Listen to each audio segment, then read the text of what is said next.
And we are live. How's everybody doing tonight? My name is Anthony Brian Logan, and you're watching and/or listening to ABL Live.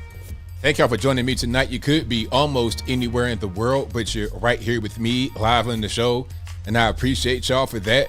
We got a whole lot going on all over the internet, all over mainstream media, social media, and I don't know where to start. First of all, the New York City migrant crisis is out of control and has been out of control for quite a while. We have a whistleblower right on the ground in one of those hotels, one of the migrant hotels that used to go for $500 per night that is now overrun with 5,000 illegal aliens. It's become a baby mill. It's become a hookup center. It's become a nightclub with alcohol and whatnot being served to 10-year-olds. We'll talk about that in a minute. Also, the AOC town hall. She hosted a town hall in Corona, Queens, with her constituents, and it didn't really go as planned. There were quite a bit of protests and whatnot that happened. We'll talk about that a little bit more a little bit later. Also, the whole Citi bike drama. Oh yeah, we're going to get into that. If you guys have any complaints, questions, comments, concerns, y'all know what to do. Hit me in the comments and call a little bit later once the phone lines are open. Also, the Speaker of the House, Dade Phelan, out there in Texas, the Republican who was apparently drunk on camera while in the House chamber. He has joined a bunch of other Republicans in Texas to impeach the Attorney General in Texas, Ken Paxton. We'll talk about that a little bit more a little bit later. There's a whole lot more we got going on tonight's episode of ABL Live.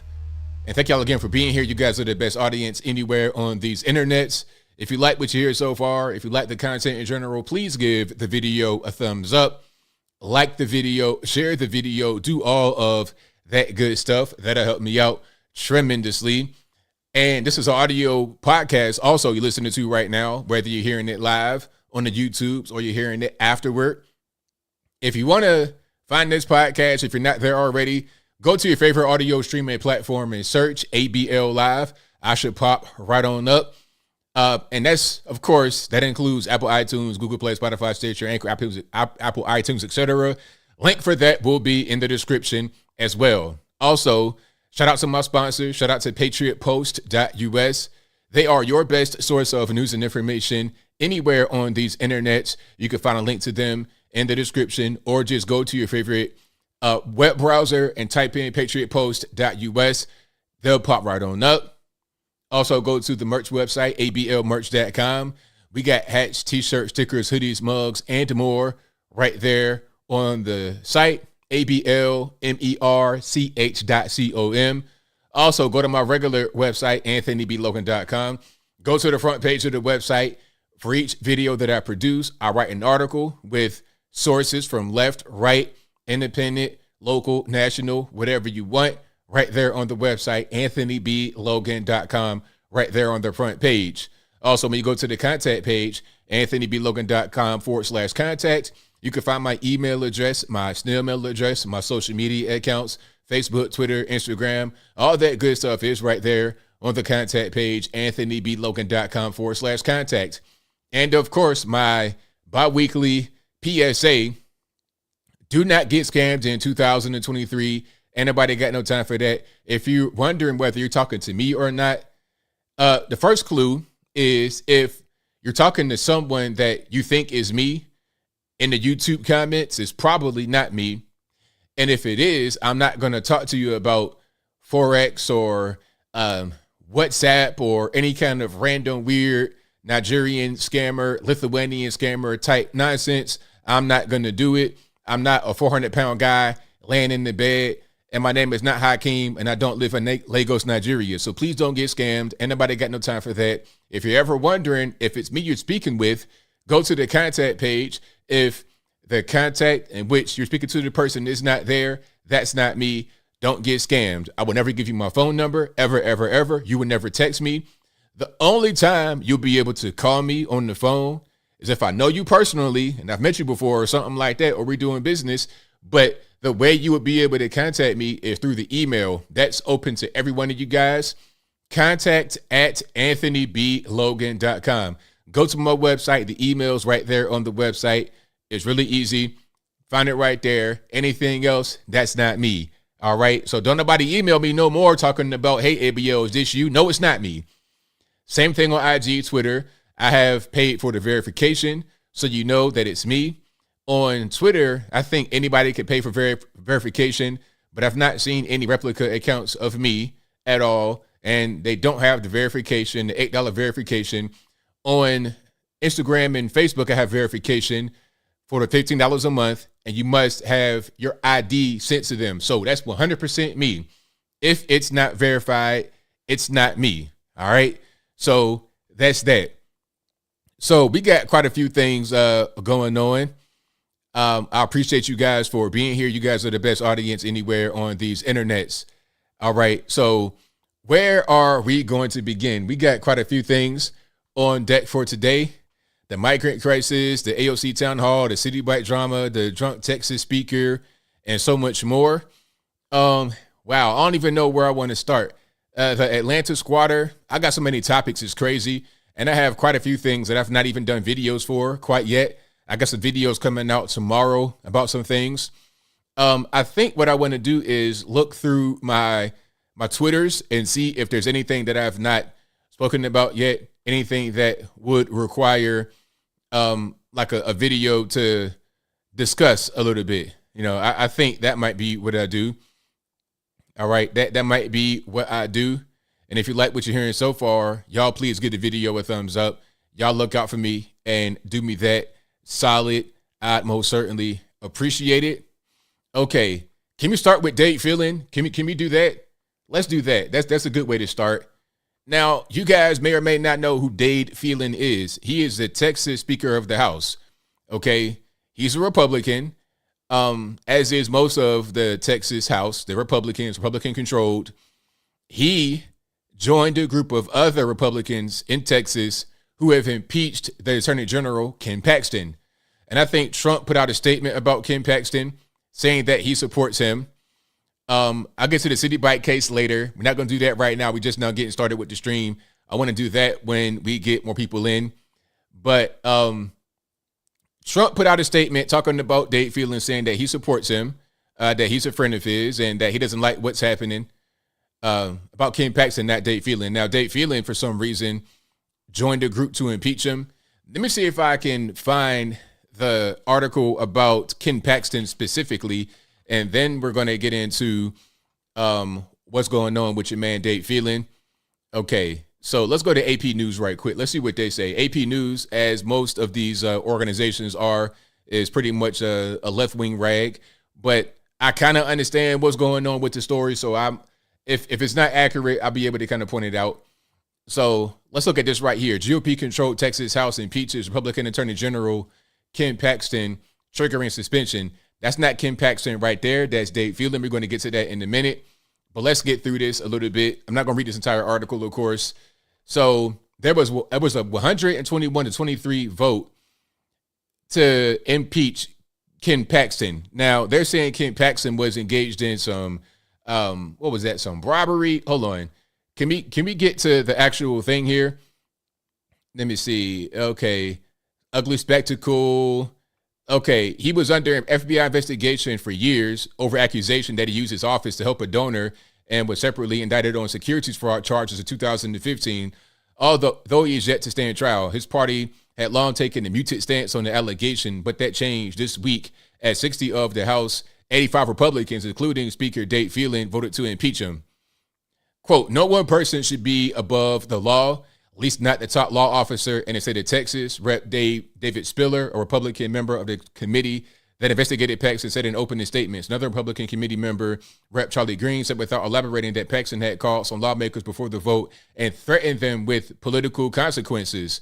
Lawmakers allied with Paxton tried to discredit the investigation by noting that hired investigators, not panel members, interviewed witnesses. They also said several other investigators had voted in Democratic primaries, tainting the impeachment, and that they had too little time to review evidence. So there's more. I'm not going to get through the entire AP article, but Ken Paxton, the Attorney General, has been impeached by the Texas State House. Now, let's talk about your man right here, Dade Phelan. Now, Dade Phelan was accused just yesterday, recently, past couple of days, by Ken Paxton of being drunk on the floor. Now, I'm going to play some of this video, and then I'm going to give you guys a little bit of insider information, perhaps a little bit of inside baseball, a thing that I did not reveal in the video, but I was informed of after the video, okay? So let's go ahead and check my man out, and you guys be the judge. You know, a lot of you guys, I saw the comments, you were saying that it could be diabetes, it could be some kind of other medical problem, mini stroke, seizure, or whatever, but I hear that he was drunk. And there's a particular reason why other Republicans in the House have not spoken out against him for being drunk, aside from Ken Paxton. Let's go ahead and roll it. Mr. Harris was shown as present. Please show him as machine malfunction. Please show him voting aye. Mr. Patterson. What is he doing right here? You see, one thing people are talking about is that he could be, it could be diabetes, it could be some kind of medication or something like that. But one thing you got to notice is his body movements and language. If you're the Speaker of the House, I mean, just taking the name of your title very literally, you understand how to speak, you understand to be in front of the microphone. If you over here like this and you talking, they're not going to be able to hear you. Speak right here in front of the microphone. You're going to see his body language get really crazy. Mr. Patterson was present. His vote was not registered. Please show him voting aye. Right here, he's kind of like in this video, in this piece of the montage, this is a 6-minute montage. We won't play the entire thing. But in this montage, in the beginning, he's actually pretty coherent. He's not actually sloppy drunk right now. Mr. Romero, for what purpose? Does the gentleman yield for questions? Will the gentleman yield for questions? Yes, I'll be happy to. The gentleman yields for questions. Mr. Speaker, could Mr. you extend Romero, for just for one purpose? more question? I won't take 10 minutes. Is there objection to extension of time? Chair hears none, so ordered. Turner of Terrence sends up an amendment to the amendment. The amendment is acceptable to the author. A record vote has been requested by Mr. Inch. What's in that cup right there, sir? What's in that cup, Dade? In that white plastic cup? Like, is that water or a little something else? A little something extra? Please, all those in favor vote aye. All those opposed vote nay. The clerk will ring the bell. Show Mr. Kaysen voting aye. Show Ms. Collier voting aye. Show Mr. Turner of Tarrant voting aye. Body language over here. What's up with all this? What's all that jazz over there going on? Is he dancing? Like, what's happening? Show Mr. Romero voting aye. Y'all said lean, y'all crazy. Have all voted? There being 142 ayes, 0 nays, the amendment to the amendment is adopted. Show Mr. Hunter voting aye. Show Mr. Kaysen voting aye. Show Ms. Collier hitting voting that cup aye. yet again. Whatever's in that cup has got to be good. He's hitting that cup like, hey, he's hitting that cup like it's about to be a home run out of the park, home run derby. Aye. Show Mr. Huberty voting aye. Have all voted? There being 142 ayes, 0 nays, the amendment. Members, there's another amendment to the amendment. The clerk read the amendment to the amendment. Huh? Amendment to the amendment by Guerin. The chair recognizes Mr. Guerin to explain the amendment. Thank to the you, amendment. Mr. Speaker and members. This moves one precinct from District 99. Mr. Guerin sends an amendment to an amendment as amendment. That amendment to amendment is acceptable to the author. Is there objection to the amendment as amendment? The chair hears none, but Mr. Anchia requests a record vote to the amendment as amendment. The clerk will ring the bell. What's going on? Show Mr. Moody voting aye, Ms. Collier voting aye, Mr. Romero voting aye, Mr. Harris voting aye.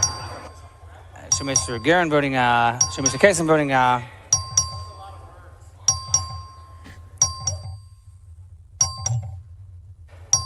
So, I mean, like, clearly something's going on. Something's going on, clearly. Like, it's not even really up for debate. Now, what do y'all think? You think he's drunk? You think it's some kind of medication? Combination of the drinking and the medication? Diabetes? Stroke symptoms? I mean, the people my man right here is laughing and having a good time. So, if it's a medical emergency, then he's not taking it very seriously, is he? All members voting. There are 145 ayes and 0 nays. The amendment to the amendment as amended is adopted. The chair recognizes. Somebody got it right there. Somebody got it right there. So you spoiling the plot. You spoiling the plot. I'm going to get to that. I ain't even, but whoever you are, you know who you are. You got it. Mr. Guerin to close in the amendment as amended, or something like that. Thank you, Mr. Speaker. Members, I move approval of the amendment. Acceptable to the author, and I move adoption. Mrs. Weiner sends an amendment. The amendment is acceptable to the author. Is objection to the adoption amendment? Chair hears none. The amendment is adopted. So yeah, you get the idea. You get that. This is a compilation of different times when he had been drinking. Now, the one situation where Ken Paxton caught him out for being drunk, there was like a 14-hour session or something like that. So some say, oh, he's just tired, and it was a long session, all this, that, and the third. But here is the information I got, and this is all rumor, it's speculation, it's fantasy, it's not real, it's make-believe. I'm going to say it like that because, you know, you got a lot of snitches out there that want to tattletale and stuff like that. Oh, ABL spreading. Listen, this is what I was told from a reputable source, okay? Put it to you this way, a very good source. Now, the source I had said that there was a mini bar or an open bar available to the entire floor, to the entire Texas State House that night, and a lot of the members were drinking. Now, Dade, of course, obviously was drinking a little bit too much. See, this explains why at the end of a 14-hour session, he's drunk. Because some would say, well, if he had been drinking before the session, by the time the 14 hours hit, he would have already sobered up. No. You see, you're not just going to stand there right there in that same spot throughout the entire 14 hours. Taking a little break, going to hit the bar, getting a little snack or something like that. He had been hitting that bar a lot. And some of the other people had been hitting the bar as well. So he was not the only drunk person there that night. So one of you guys said it. Say they're all drunk? Exactly. But see, guess what? He's the speaker, so he's in front of the microphone drinking or in front of the microphone drunk and looks real crazy. But he wasn't the only one. So there's a lot of issues going on right now with the Texas State House. I'm not sure if that's just what they do. If y'all just do that in Texas, put on the cowboy hats, get drunk, and get laws made. Is that part of the process? I can't tell. But regardless of what's going on, it's creating drama because you got Ken Paxton saying Dade Phelan was drunk and calling for his resignation. Dade Phelan's calling for Ken Paxton to be impeached, and he has a lot more people behind him than Ken Paxton has behind him trying to get Dade Phelan out. So you got some internal warfare, some internal gang banging within the Republican Party in Texas. And I hope that it doesn't fracture the party and make it vulnerable to the Austin, Texas people to come in and take over the entire state. That's what you don't want. You don't want there to be a fissure and for the fungus of the Democratic Party to infuse itself in the fissure and take over the whole thing like a mold or some kind of plague. You don't want that. You don't want it to be a crack in the wall and the nerve gas to come in and everybody in the room die because they let the nerve gas in. We don't want that. But that's what's happening right now in Texas. Okay, good old boys getting drunk in the Texas State House, but the speaker was in front of the thing. With the crazy big gavel, the gavel looking like something from Looney Tunes in 1965. I mean, what in the world is going on? It's 2023. Can we get a gavel reduction? Can we get that gavel from a 14XL to a 2XL perhaps? A little desk gavel is fine. You got this big sledgehammer for a gavel is crazy. But anyway, that's what's going on with your man out there in Texas, Dade Phelan. So do you guys think it's a big deal? Do you think that this is commonplace where people go get drunk? We know about Nancy Pelosi. They want to say, oh, you know, Nancy Pelosi doesn't drink. Man, I can't tell. I feel like I didn't see Nancy Pelosi drunk.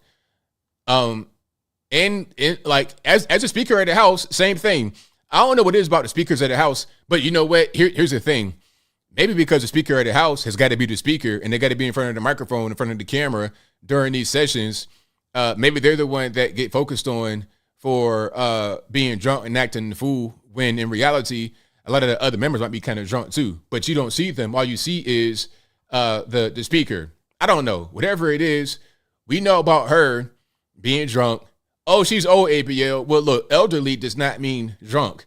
Okay, I have elderly family members, and they don't talk like Nancy Pelosi. Okay, and don't get me started on your man John Fetterman, who had a traumatic brain injury. He shouldn't be anywhere near Congress, but he's there some kind of way. You know, I guess what they say with him, where there's a will, there's a way. Yeah, I had a brain injury. Yeah, I probably shouldn't be really outside talking to people, but here I am conducting business and voting. Wasn't he like in the hospital for a while? Like, what was going on with that? Talking about, like, first he was in the hospital, I guess, for his regular health. Then it became mental health. It's like, did they kind of like, did they give him an early version of the Elon Musk Neuralink to regulate him, to make him appear a little bit less, I don't know, like injured, like brain injured? I don't know. They did something to them, man, to try and fix him. I'm trying to find a meme right now. This is why I'm looking off to the side. I'm trying to find that meme of Nancy Pelosi. I gotta find it. There we go. Yeah, there we go. Check it out. Remember this meme right here? If you know, you know. So this right here is Nancy Pelosi. Everybody knows that. And if you guys can't see it, you have two planes in the sky, and one is refueling the other in midair, which is a beautiful feat, by the way. That's an amazing feat to do. The modern technology we have is crazy. But one plane, the plane that's fueling the other plane says Smirnoff, and the plane that's being fueled says Pelosi. That's pretty much what's going on. So yeah, shout out to Nancy Pelosi, always being drunk. Her husband getting home invaded by some man in his underwear, you know, where he has a margarita or something in his hand. I want to know, whoever got home invaded and goes to the door to greet the police with a drink in their hand and their pants off, how that makes sense? Like, that whole thing did not make any sense at all. And for the snitches out there, I'm not saying he didn't get home invaded. I'm not saying that there wasn't an attack. All I'm saying is, what kind of home invasion happens when you have your pants off and the margarita in your hand?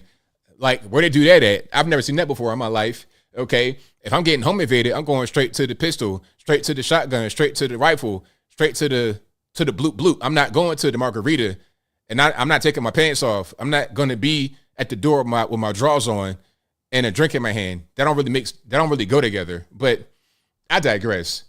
If you like what you're hearing so far, please give the video a thumbs up, like the video, share the video, do all that good stuff. Hammer time, that's right. Shout out to you, Burko308. Hammer time, exactly. That was completely crazy. But yeah, we're going to see what happens with your man Ken Paxton. It's a lot of drama happening right now in the Republican Party in Texas. Your man Dade Phelan up there drunk, as was half of the State House, allegedly, potentially, perhaps, from what I'm able to hear from a reliable source.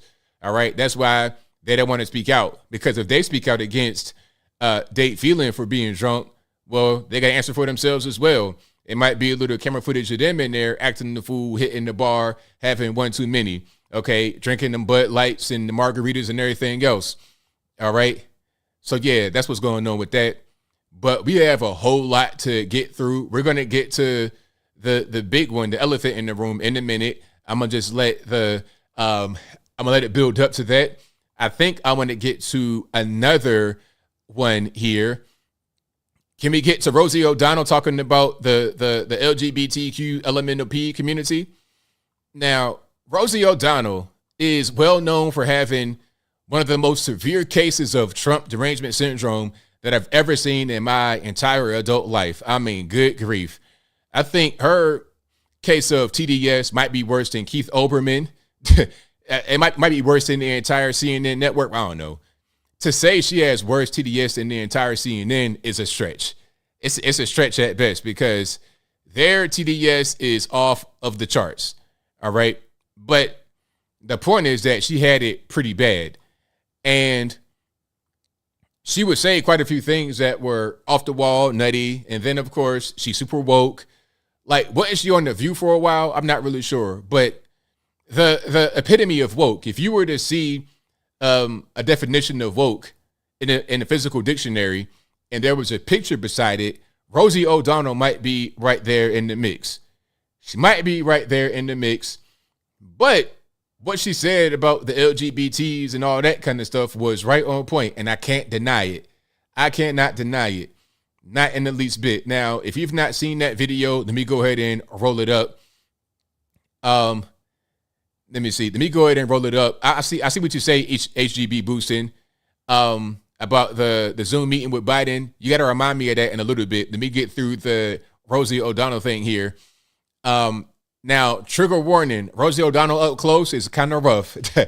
Okay, if you ever ridden in the Jeep with that crazy suspension, it's gonna be rough like that, man. So let's go ahead and get it on the screen. I warned you, trigger warning, but let's not focus on what's happening right here. It's kind of tragic on the screen. What she's saying is most important, but you got to see the facial expressions of what's going on, and also Mayim Bialik in the background. And hold on one second. Now, I'm a nerd, right? So I watch Jeopardy, love Jeopardy. It's one of my favorite shows. I don't really care who's hosting. I'm more worried about the trivia. Do I know the answer to the question? And if I don't, I want to look it up when I want to learn the answer to the question, or the question to the answer, if you understand what I'm saying. But anyway, I'm just interested in the trivia. Now, I don't really care who's hosting, but Mayim Bialik, I think she is the host. Maybe they switch it up between her and the other guy. What's his name? Ken? I forget his name. Ken Jennings, is that his name? I don't know. But ultimately, I see Mayim Bialik on Jeopardy, and they got her made up pretty decent. She's given a school teacher and New York City vibes, little AOC vibes. And I say AOC, but I'm talking about like a woman that's like in a certain environment where she's pretty for that environment, but if she was not in that environment, she'd be decent, but not necessarily like, you know what I mean? You understand? Y'all know what I'm talking about. Don't nobody get offended. Don't nobody get triggered, because y'all my people. So check it out. That is Mayim Bialik, made up, looking pretty decent. You know what I mean? Like if you had her for your 10th grade science class, you'd be like, okay, cool. I got a pretty nice looking teacher, right? Now, compare that to what you're going to see on this podcast. It's night and day. And that just goes to show that just because you might be kind of a bull dagger in your regular everyday life does not mean you're a boy. And I think that's the point that Rosie O'Donnell is going to drive home. So let's go ahead and check it out. RIP headphone users. Let's get a little bit less sound right there. Told me that her stuffed animals were non-binary. I'm like, here we go. Here we go. And I said, okay, well, what does that mean? She goes, they don't feel like a boy and they don't feel like a girl. Okay, first of all, shout out to the Hint Water. No sponsor quite yet. Hint Water, I'm listening.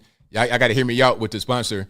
But she's talking about, I'm not sure who this is, somebody that has stuffed animals, a child, I suppose. Hopefully, we don't have adults that think their stuffed animals are non-binary. But in 2023, you never can tell. You might have a whole adult that says, you know what, I got stuffed animals. Rocco, Daco, and Spot, they're all non-binary because they don't feel like they are a boy or a girl. Meanwhile, you're talking about an inanimate object. You're talking about balls of cotton are non-binary. That's where we are nowadays. And then Rosie's like, okay, what are we doing? I said, well, that's fantastic. Do you know what's funny is that I'm a girl who people used to call a tomboy because I liked all the boy stuff when I was little. And you know what's weird? I still do really like the boy stuff. I like football. I like riding a motorcycle. I like to do a lot of stuff that boys traditionally like to do. But you know what else? Never was confused about thinking if I was a boy or a girl. Now, that is Mayim Bialik. Yes, it is. And that's her right there. The same person. This is her right here. Okay. You go from looking like, okay, decent looking science teacher to Anderson Cooper. Okay. Anderson Cooper mixed with Rachel Maddow. Rachel Maddow in the off days when you about to go play basketball, cut the grass or something like that. Okay. So again, you can still be a girl, but you might be a bull dagger off the screen, and it's okay. It's okay, but you still are a girl. Let's keep on going. You're a girl. Always knew I was a girl and loved being a girl. So you can be a girl and feel any way you want, or you can figure out what it is. And I'm like rambling. And she said, are you done? Are you done? Tell me that. So yeah, shout out to Rosie O'Donnell. What she said made sense. It's like, look, just because you might be interested in more masculine things does not mean that you're a boy. This is common sense. This is not really anything it's not a thing that should be so controversial or impactful to say, but it is nowadays, where you got children that are being encouraged to quote unquote become boys or girls, which it's not even a thing. You cannot become a boy or a girl. It's just not going to happen. I've seen some pictures of surgery, and I'm not going to show it. I wish I could unsee it. Like I tell y'all, I see so many things I wish I could unsee. All right. I've seen the little bottom surgery, they call it, for women, where they put a fake thingamabobber down there. And you're talking about, it looks like they sewed on a potato. It's like, this is completely disgusting. I'm sorry for that visual, but I had to tell you, it was on my mind. The point I'm making is the things that they do to people are ridiculous. It's not scientific. It's cosmetic at best and mutilation at worst. At worst. We're talking about children, all to become a thing that they cannot become. It doesn't matter what you do. It doesn't matter what you say. It doesn't matter how you identify. A male biological XY cannot become a female XX. So ain't no such thing as trans. You might feel like you're something else. You might want to play dress up. You might want to have long hair and all that kind of good stuff. And check it out. Why is it that they say ain't no such thing as gender is fluid, but then when they want to switch to the other gender, they do everything in their power to look like the other gender? They getting beards and whatnot when they girls. You still 5 foot tall, fun size, petite. You got a 19-inch waist and you 5 foot tall and 100 pounds soaking wet, talking about, yeah, I'm a man now because I got a beard. Really? You think that beard is going to make you look like a man when you got the physique of some Italian grandma at age 25? You think that makes any sense? You looking like a human neighborhood watch physically at age 25, but you got a beard on. That is not very convincing. I'm not moved with your procedures. So shout out to Rosie O'Donnell. I know that that's going to get her in trouble. It's going to get her in trouble, but it shouldn't. Let me see if I can find any kind of reaction to what she said. And if you like what you're hearing so far, please give the video a thumbs up, like the video, share the video, do all of that good stuff. That'll help me out tremendously. So I'm not even seeing it. I'm not even seeing it covered by the mainstream. They're trying to ignore her. That's interesting. I'm seeing that it's in, they got it on Daily Wire, Babylon Bee, not the Bee. I'm not seeing anywhere else where they have Rosie O'Donnell even covered talking about being a tomboy. That's very interesting. You would think that they would cover it considering that she's a celebrity. And so is Maya Bialik hosting Jeopardy.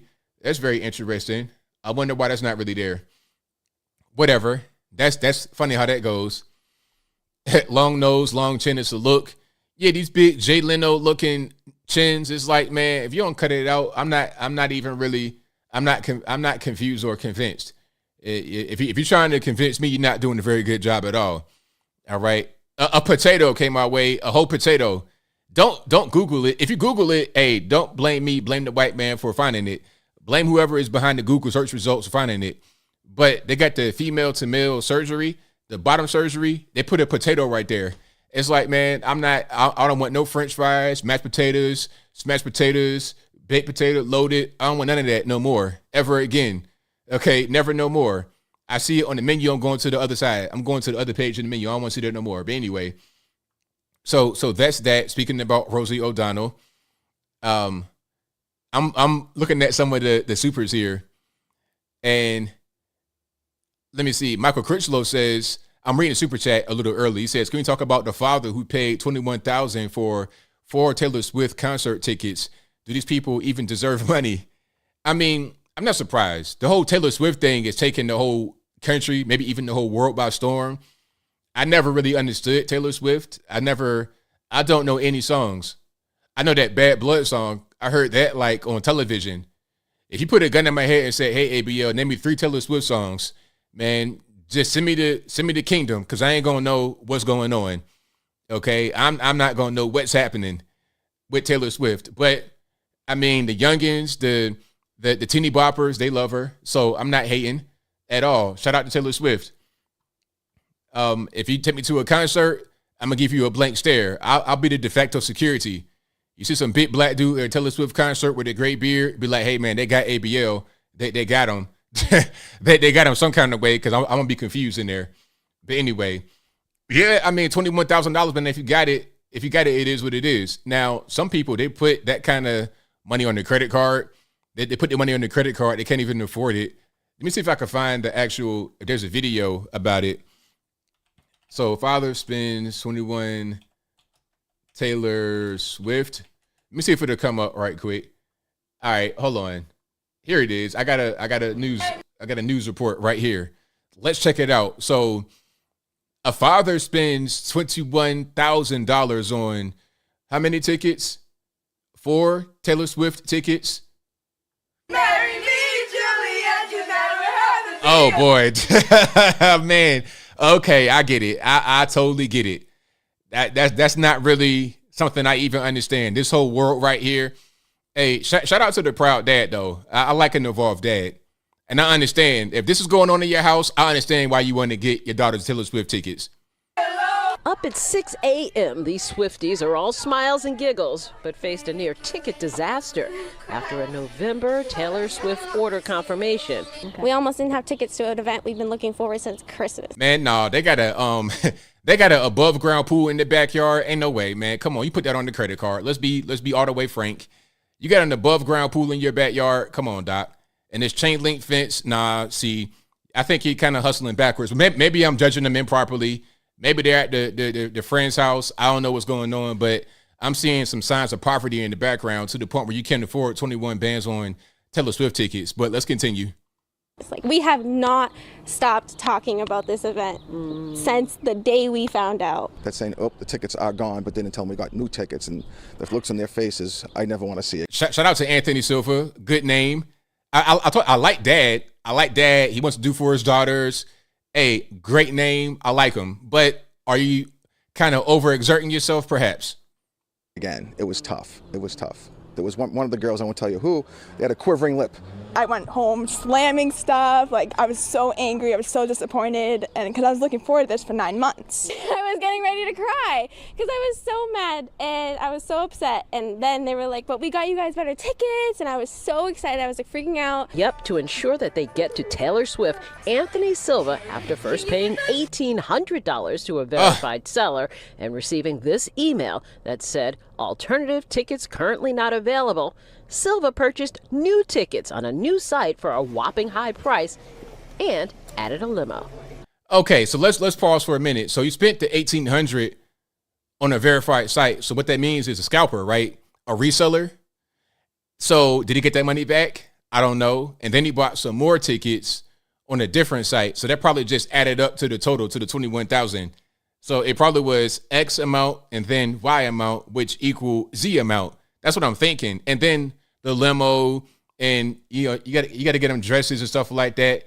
Give them a little shopping spree at Forever 21, at Zara, at Shein, or wherever they want to go. If it's me, at that point, man, you go on the straight TJ Maxx, Marshalls. Okay, we going to Target, not Target. We boycotting Target. Okay, we canceling Target, but you going to a discount store at best. Okay, we going to the thrift store. You're going to be thrifting. You're going to be a thrifty Swifty. How about that? And added a limo. Approximately $21,000 for better seats, but of course, as you can see, this puts me back a little bit. Yeah. And I think it's for no reason but for incompetence through the third party or through StubHub. And then she told me we got new tickets, and I was like, like, yay. So I actually jumped on both of my parents and was like, thank you. Like, thank you. I really appreciate it. And StubHub did send the email offering a full $1,800 refund. That should be processed in 10 days. Dad says, I hope there's memories for a lifetime, because that's it. No more birthday gifts, no more Christmas gifts. He's done. Yeah, ain't no more birthday, Christmas, nothing. Yeah, for real, 21 bands. So, okay, now if there's an $1,800 refund, well, 1,800 or 18,000. Did I hear that right? Hold on, let's back up a little bit. Full $1,800 refund. 1,800. Okay, so that ain't that much. It's a little bit of a discount. If you spent 21 on the new tickets, and then on top of that, the 18, okay, that's kind of a drop in the bucket. If you spent 21, including the 18, you are down to a little less than 20. What's that? 19.2. You still are kind of behind the 8 ball there, boss. So, I mean, it is what it is. Refund, that should be processed in 10 days. Dad says, I hope there's memories for a lifetime because that's it. No more birthday gifts, no more Christmas gifts. He's done. Live in Somerville, Rondella. Not 19 too. What I say? About 19 too, because it's 21,000. Take away the 1,000, you at 20,000 minus the 8. Yeah, 19 too. Richardson, WCVB News. Yeah, for how many years? Too, Rondella? For another 3 years. Did a great job. All right, thank you. Yeah, for real. I mean, you talking about 21 bands on tickets, man. Look, y'all 18, 19 years old, y'all get ready to graduate. I'm not giving y'all no more gifts ever again. At this point, y'all better be going out making the family. You better go to college. I'm trying to get a percentage of your earnings in college. Oh, that's something else too. Are them girls going to college? Is dad paying for that? Hey, shout out to dad, man. But you got an above ground pool. Do you live in New York somewhere where your money kind of stretches a little bit? You might have a kind of a humble house, but you might have a little bit of money in your pocket. You might have worked for the union. Are you part of the mob or something like that? Like, what's really going on, boss? No, I know. You know, shout out to the Italians, my people. Shout out to the pizza pockets and all that good stuff. But hey, I don't know what's going on. Yeah, JR, exactly. Revisit them in 5 years and we'll see what's going on. Hopefully dad has a little bit of money for a rainy day and is not going broke behind his daughters. And I understand though, hey man, my heart goes out to you. I understand that you got these girls, they Swifties and they want to go to see the concert. I get it, man. You got that many girls in the house. You probably don't got no sons. They got you wrapped around their finger. I totally get it. I understand. But good grief. So shout out to my man. All right. Yeah, 19.2 for tickets. You better have moolah. Exactly. Big boy, you wild. I see the comment right there. You're hilarious. It's a Portuguese name. Okay. So yeah, shout out to the Portuguese. Yeah, shout out to the spaghetti, all that good stuff. Shout out to all the good Portuguese foods, Italian foods, whatever's going on. And shout out to the dad trying to do right by his daughters. And Taylor Swift, it better be worth it. It better be the time of your life. The time of your life. All right, we got a lot more going on. Shout out to Michael Critchlow for that suggestion. And what else we have going on? Speaking about New Yorkers and Italians and everything else, let's go to AOC's town hall dumpster fire. Now, have you guys seen this? Have you guys seen this whole thing here? Let me go to the video in just a minute. And if you like what you're hearing so far, please give the video a thumbs up. Like the video, share the video, do all that good stuff. But let's check out the video of the dumpster fire that was AOC's town hall. Can I find that right quick? Hold on. Y'all give me a second. I know it's somewhere. And my YouTube history wants to work great. It don't want to work properly. But I'm going to find it. But basically, there was a town hall that AOC had for her constituents, and it didn't really go as planned. It was a dumpster fire. It was pretty bad. And there were quite a few people in the audience protesting against her. Hold on one second. Let me go back here. There we go. I found it. So now, before I start, I want to say this. The people in the audience who are protesting against AOC at this town hall in Corona, Queens, I salute you. I understand where you're coming from. I feel your pain. But you might be outnumbered. You see, look at the audience and who is supporting the protest and who's not. Who's telling them to shut up and sit down and who's not. Now, here's a question I have for you guys before we even get to the town hall.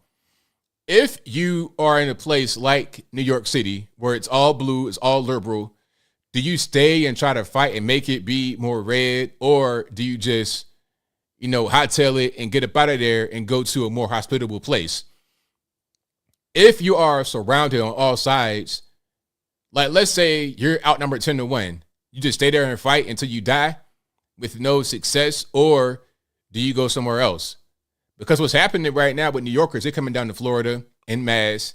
They're coming down North Carolina as they always do. They're coming down Southern to escape this kind of stuff. But should you stay? I commend those that want to stay. I commend those that want to fight back. I commend those that want to try to make a difference in their community. But is it going to make a difference? Let's check it out and see what they're talking about to hear the concerns of the constituents in AOC's district. So, sorry, sir, we're taking lines. Sir, we're taking lines. Sir, we're having Please either write your names on the piece of paper.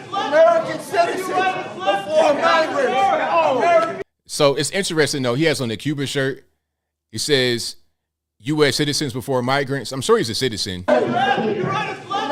But it's an interesting contrast with the Cuba T-shirt, like with the Cuban flag, and then holding the American flag. It's an interesting contrast. So maybe he's trying to say, you know what, maybe I'm first generation, second generation Cuban, but I'm in America, and I'm an American citizen, and we should put people that are citizens coming here legally first. You know, I support that 100%. You want to be a legal immigrant, not illegal, and legal immigrant. That's totally fine. If you come here legally, I got no problem with you. I don't care where you come from in the whole world. If you come here legally, if you come here illegally, now we got a problem. American citizens before migrants. American citizens.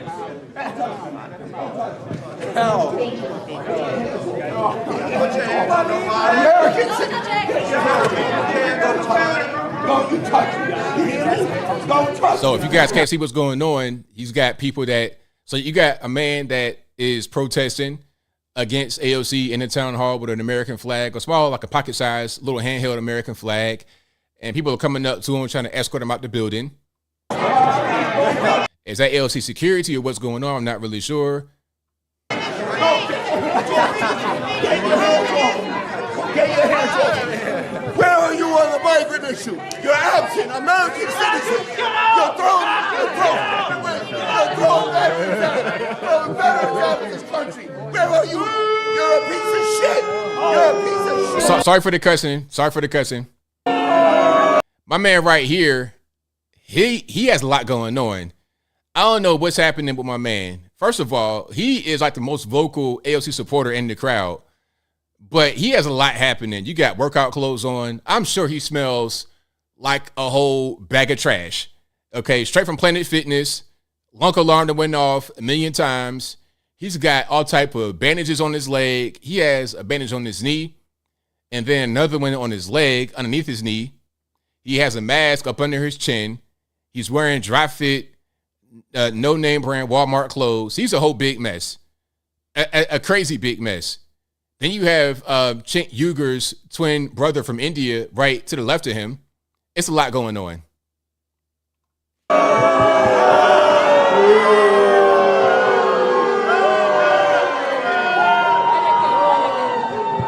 Okay. And there she goes, person of the hour. Okay, looking like, oh, I ain't gonna say that. Let's keep on going. The president has come out saying that he also believes that he has this authority. What he has also said is that he is not sure if he is able to implement the authority in time for the June 5th deadline. And so that is where we see kind of this impasse. So they're talking about the debt ceiling. And the whole thing about the debt, can I talk about that for a moment? The debt ceiling, that's not a thing that people really care about at all. That's spoken about on the news incessantly, but it's not really a real issue. It's really just a matter of people in D.C. wanting to spend more or spend less. Okay, trying to put more cash in their pocket or less cash in certain people's pockets. It's all it's about. It's about, and at a certain point, I feel like a lot of politicians just want to live the life. They want to grift, and that's pretty much it. They can do speaking engagements, and they can get stocks and bonds and just become rich being a politician. And they got their own little internal squabbles they do for the television to entertain normies that don't know any better, to say, oh, look, I'm doing something. Complete nonsense. There's always some kind of manufactured crisis. The debt ceiling is a manufactured crisis. It's not really a real thing. Okay, we're talking about, oh, we don't got enough money. Well, how about don't give so much money to Ukraine and don't spend so much on useless programs that don't make a difference. Billions upon billions of dollars over nothing. All right, let's keep on going, though. I still believe, first of all, that we should start to implement it anyway because we should eliminate the debt limit in the United States. So right there, did you hear that? She said she wants to eliminate the debt ceiling in the U.S. So just spend, spend, spend. Spend to your heart's content. Print, spend, print, spend. Like I always tell you guys, I always tell the story. I'm going to tell it very quickly and keep on moving with the story.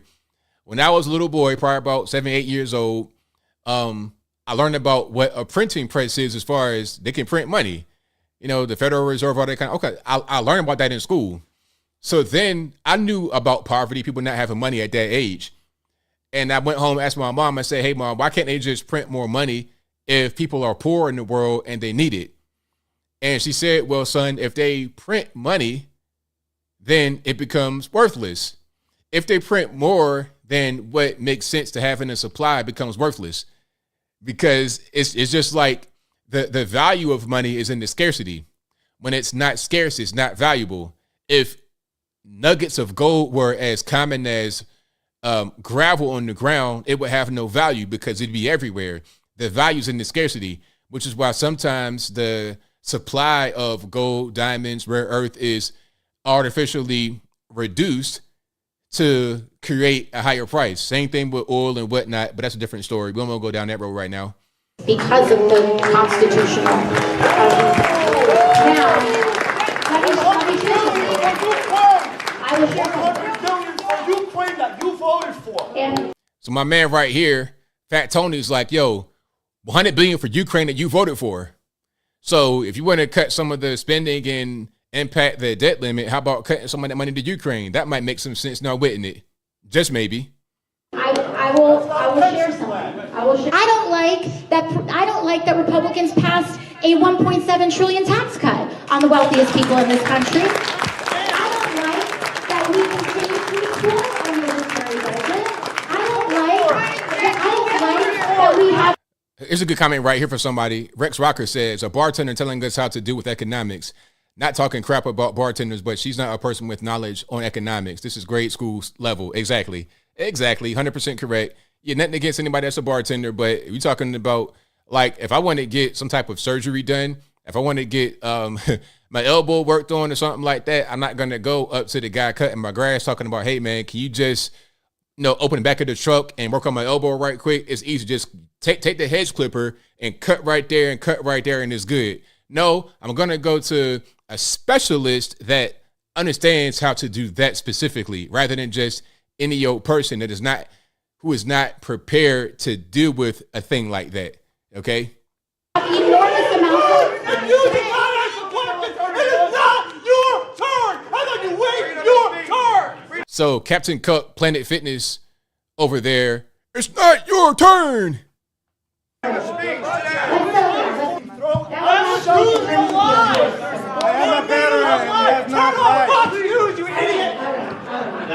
That is exactly why we use paper slips. So we see quite a few signs in the audience right here. My man right here in the center of the screen, white guy, bald head, white t-shirt. He has a sign that says, I think it says AOC stop lying. And then someone right here, I can't tell what's going on. Young person, old person, or whatever. They have a sign that says America first. Vetted and legal migrants or immigrants only. And then it says stop funding Ukraine. I agree. Stop funding Ukraine. That's fantastic. So next we're going to go with nuclear war with Russia. We're sending F-16. If we send F-16s we're on the verge of nuclear war. Exactly. Now, if you can't hear her, she said, we're sending F-16s to Ukraine and we're on the verge of nuclear war. Yeah, we keep enabling the whole Russia-Ukraine conflict, which ain't nothing but NATO-Russia conflict. Okay, we're fighting them. It's a proxy war. And we keep on poking the bear. At a certain point, the bear might try to strike back and it's going to be a problem. It's not okay. Are you going to stop this war?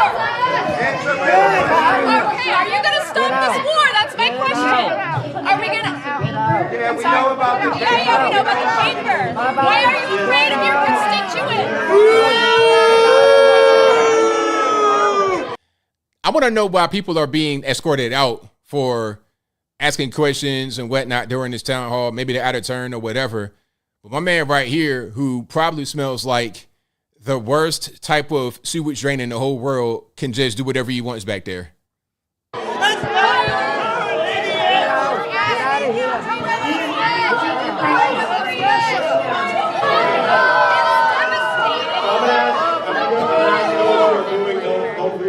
Because it has been. So shout out to my sisters right there with their sign that says AOC, an obvious criminal.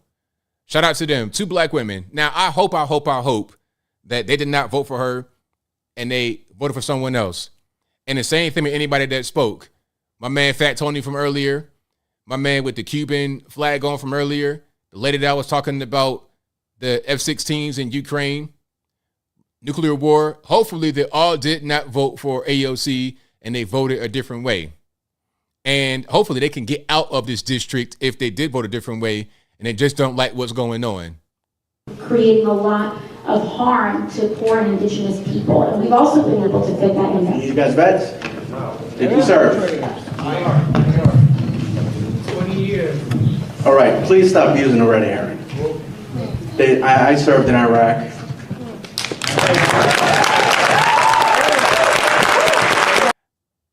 Okay, so here's what's happening with that. My man is talking to back in the crowd at probably one of the other guys that was protesting, right, against AOC. And he's saying, stop using the red herring. I served in Iraq, all this, that, and the third. I'm a veteran. And the crowd gets up and applauds him. And it's a large majority of the crowd that gets up and applauds him. These are the pro-AOC people. This is what I'm talking about. You're outnumbered. You're outnumbered. You have people that are protesting, and I support them being able to protest. It's an American right, and I support what they're saying. However, in this room even, you're outnumbered. So what are you going to do with that? If you're outnumbered 10-1, 20-1, 30-1, what can you do? Maybe the odds aren't that bad, but it's not that good, obviously, because AOC has been reelected, and she probably won't lose anytime soon. And if she does lose, it'd be to a fellow Democrat, most likely. Do you think this district could turn red overnight with what's happening right there in that room? I think not. I think not.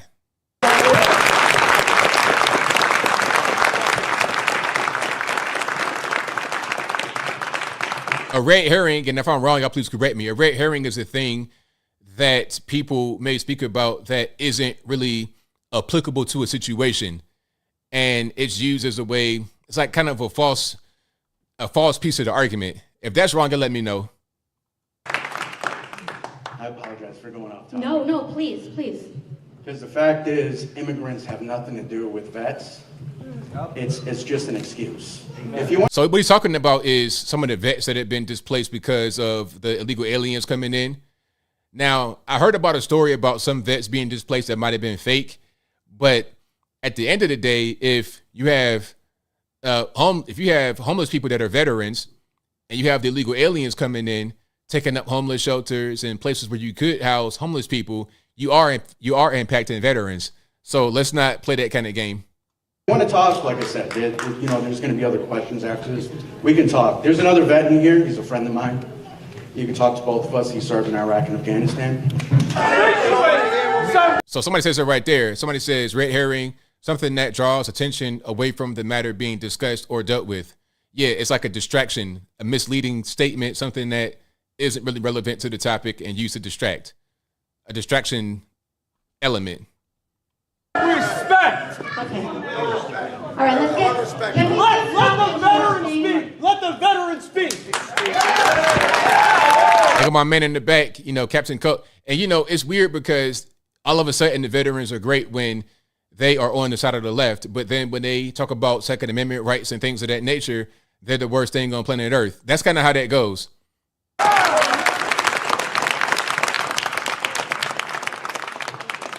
You know what? We'll move on to the next question.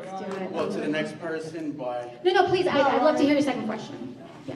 But you know what? I just want to touch upon something she said earlier. And you know what? We all came, for the most part, we came here through Ellis Island. Oh, come on. Now we going to talk about this whole Ellis Island thing. I mean, is that the equivalent of what's going on right now? Are we talking about that for real? I mean, come on, man. We got all types of drugs and guns and everything else coming across. Did they bring drugs and guns through Ellis Island on the boats? I mean, did they do that? I don't remember that part of history class where the Italians and the Irish and whatnot came through Ellis Island and they were bringing drugs and guns and human trafficking and whatnot. Maybe I missed that part of class. Maybe y'all can fill me in. I don't know what's happening. And we're going to get to the whole migrant crisis in New York City and what they found in the hotel. This would be a great segue into that because there is a migrant crisis in New York City, and it is brought to you by the Biden administration, by the Kathy Hochul, and before her, the Andrew Cuomo, and before my man Eric Adams, you had Bill de Blasio, now Eric Adams, and then the district attorney, Alvin Bragg. They're all working in cohort to bring the migrant crisis to your doorstep and it's out of control, and the regular, everyday normies got to deal with it. No. Shut up. Sit down. Shut up. Legally. We all came through Ellis Island. Things are different. Things change over time. Shut up. Exactly, legal. That's the key word, right? Legal. They ain't just sneak through Ellis Island and just, sneak. They ain't sneak in the boat and go to Ellis Island and get processed and all that kind of good stuff illegally. That's not what happened. I'm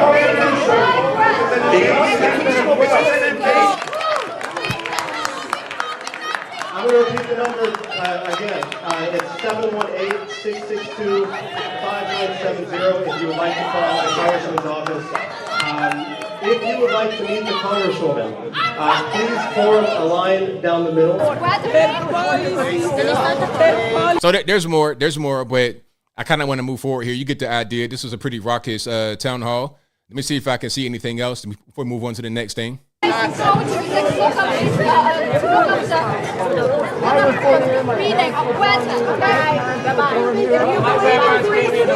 can't I have free speech? Neither did your family. You want to free speech? And wetted migrant. Thank you. Bye-bye. All right, so that's that. They're filing out right now. So hopefully some things can change in New York City. That's the goal, ain't it? To get a few things that change. That'd be great. But hey, we'll see what happens. We shall see what's going on. But if you like what you're hearing so far, please give the video a thumbs up. Like the video, share the video, do all that good stuff. I was reading some of the signs where I got a little bit distracted. I was reading somewhere here. It says, our kids are not lab rats. Hashtag hands off our kids, I suppose. And that says defend parental rights, protect. I can't see what that says. But I think it says defend parental rights. I can't see the rest. All right. Some good signs and some good things to say. But ultimately, will it make a difference? That's the key question right there. That is a question, the $1 trillion question that has yet to be answered. All right. And speaking about New York City, where was I going to go next? Oh, the migrant crisis, huh? In New York City. Have you guys seen my video about the whistleblower from the hotel? Oh, we got to get through that. We got to talk about that. And these drunk teenagers, not even teenagers, we're talking about 10-year-old girls drunk in the hotel. Okay. Like, who had the bright idea to put these people in the hotel? Before I get to the video of the whistleblower, let's take a look.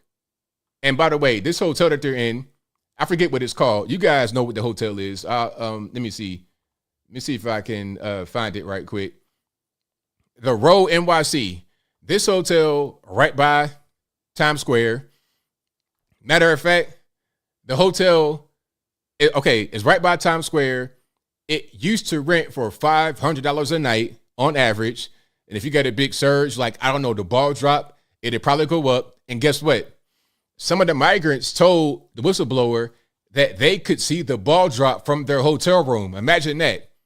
You get in a free luxury hotel right by Times Square, right in the mix, right in perfect location. And then here's a kicker. So you got 5,000 illegal aliens in this hotel. And hold on, as I'm speaking, I'm going to put the video up. Okay, so you can see what I'm talking about. You got 5,000 illegal aliens in this hotel. And then they're talking about Eric Adams is trying to get him out of there, but they don't want to leave because it's such a good location. Look at my man right here. Is he drunk, handicapped, on pills, or what's going on? But they don't want to leave the location because it's such a good location. It's central. Look, all these kids everywhere, a baby mill, an anchor baby mill. You got 2 and 3 babies a week being born at the hotel. It's like, well, what are we doing? 5,000 illegal aliens. They don't want to leave because it's such a great location. It's right there in Times Square. It's beautiful, right? They get all kind of free stuff. They're getting free food, free housing, clothing. They're getting strollers. They're getting all kind of stuff on the house. Now, here's the question. 5,000 people taking over a hotel, destroying it, getting drunk, getting high. They got guns. They got gangs and stuff in there. All that. Who's footing the bill? Is it you, the taxpayer? Is it federal money, or is it city money or state money, or all of the above? If you're a New York citizen, how do you feel about that? You live in New York City. All your money is going to this. Now, these are the same people taking your money that told you couldn't even work during the bug. You couldn't even work for yourself to make money, but they're giving them your money.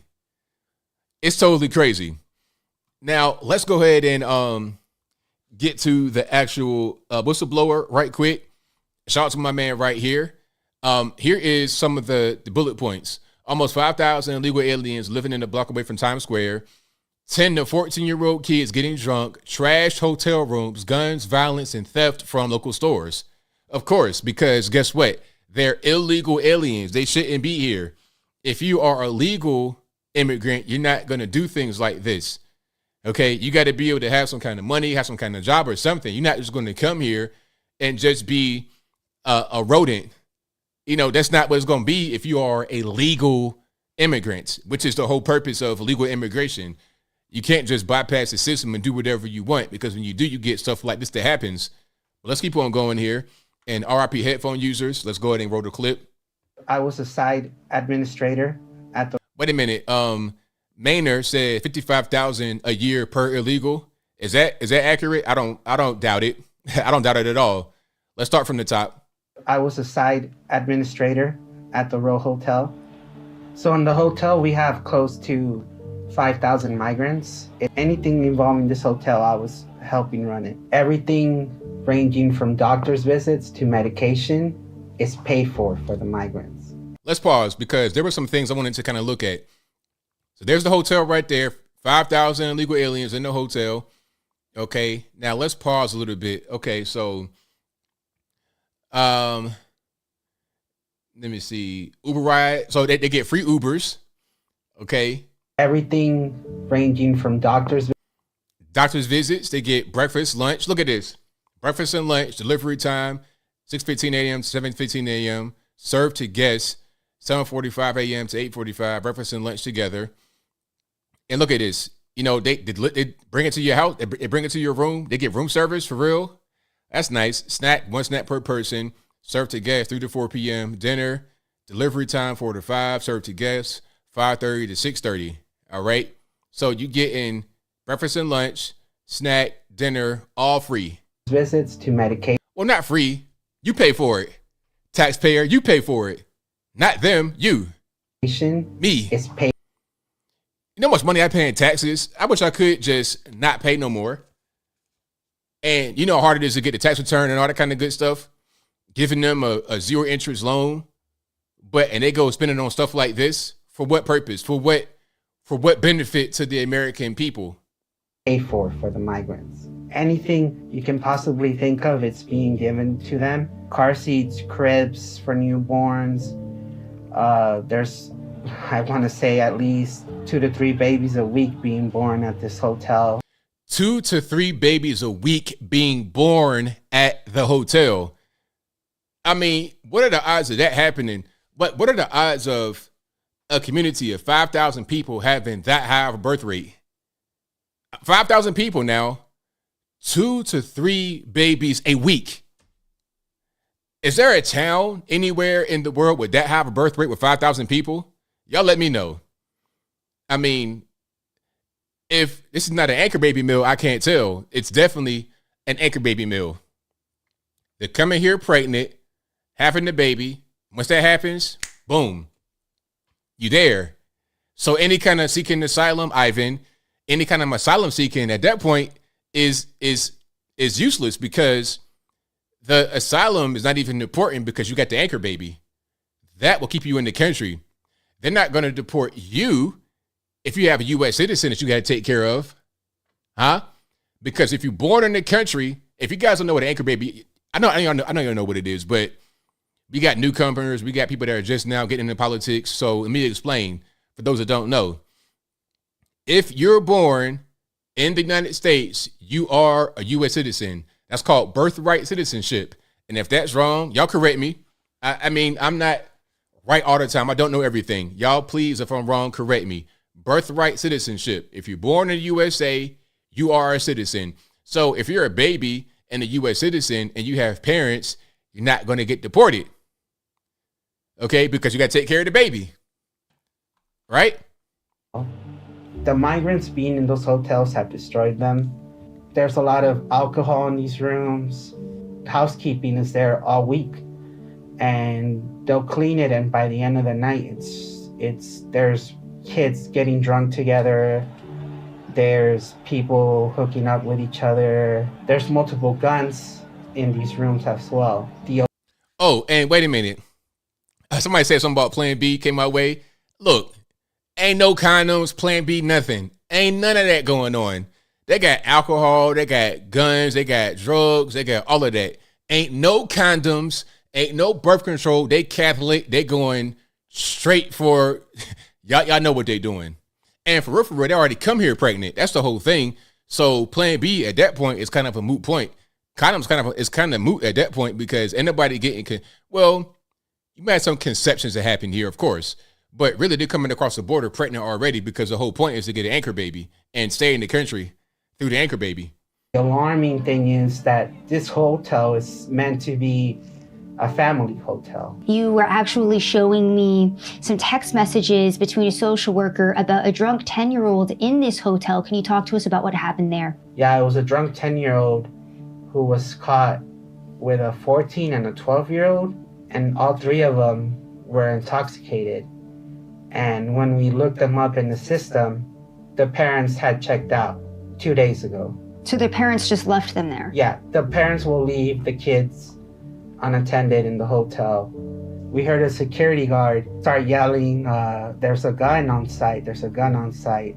It was probably an upset person that we had kicked out of the hotel. I myself had been assaulted. I've seen other people get assaulted. I've had threats saying, we'll be waiting for you guys outside. There's been times where staff has had to be, escorted to their cars, to their trains. Because the migrants are threatening them. Yeah. And shout out to Savannah Hernandez, a great journalist, one of the best young journalists that's out there. Shout out to her, Savannah Hernandez. That's one N, Savanah Hernandez. She is working with Frontlines, powered by Turning Point USA. Shout out to her, great journalist. And shout out to this man from Whistleblowing. He's very brave to do this because, you out there in New York City. I'm not sure if he's still there. Hopefully he escaped to Florida somewhere because it's bad up there right now. Yeah, often at times there was migrants causing chaos with shoplifting. The one instant where I showed you that video, aside from being caught shoplifting, they started getting physical. And a lot of the times it was, go calm the migrant down, get him inside the hotel. I've been doing this for 5 years. And in my 5 years, this has been the worst experience by far. The city of New York does not know what they're doing, and it's only going to get worse from here. So there you have it. It's crazy out there in New York City. Really, really crazy. The migrant hotel, that's just one spot. And remember, they were trying to send these people to school gymnasiums. Imagine that. You see all the chaos that's happening in that hotel. So imagine that same chaos happening right there next to your kids in kindergarten, 6th grade, 8th grade, or whatever. That you don't want that. They did say guns on the site. Yes, they did say guns. There's drugs, a lot of alcohol for little kids. The one, I don't know if you heard it, but the kids that were in the hotel, the 10, the 12, and the 14-year-old caught together drinking, probably doing something else.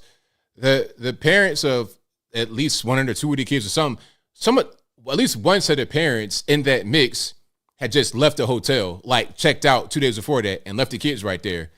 And of course the kids are going to be trafficked. That's going to happen. And it's just happening right there openly and anybody doing nothing about it.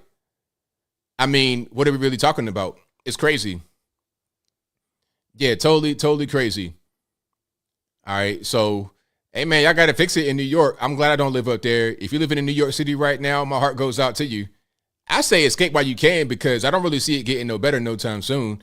I mean, I'm hearing some things from Eric Adams that sound okay, but I don't see him being any different than Bill de Blasio and Kathy Hochul, Andrew Cuomo. They're all kind of on the same team. You got Alvin Bragg in there. I don't really see anything happening positive in New York City as far as the migrant crisis and everything else. So I would go ahead and roll out personally. But, people say, some of these things are just isolated in certain areas. It's okay until it happens to you. Summer Sky, I see you. I'll get to my next point when I want to get to it. You can't dictate the show.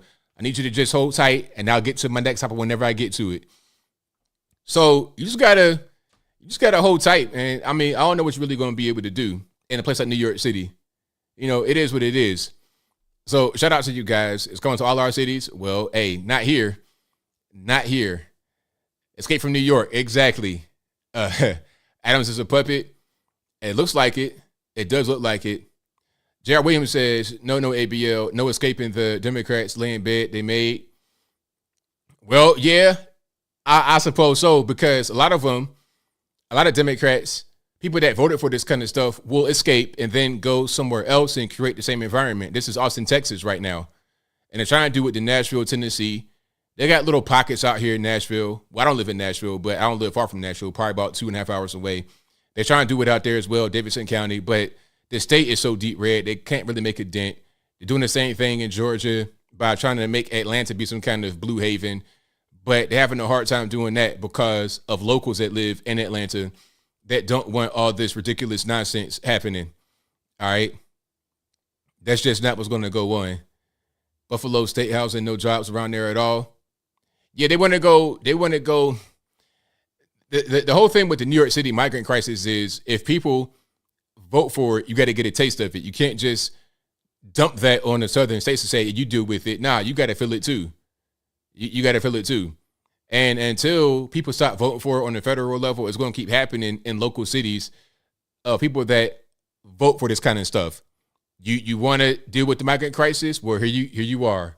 There you go. Take that.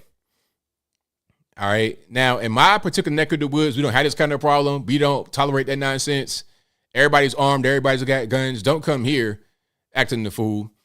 There is a lot of immigrants here, but it's not a migrant crisis. Like, you got people that actually work and do things. You don't have a bunch of homeless people, acting the fool that are illegal aliens. We don't have that kind of stuff going on here. But you do have that happening in a place like New York City. It came to Denver. Of course it came to Denver. Yeah, it came to Denver.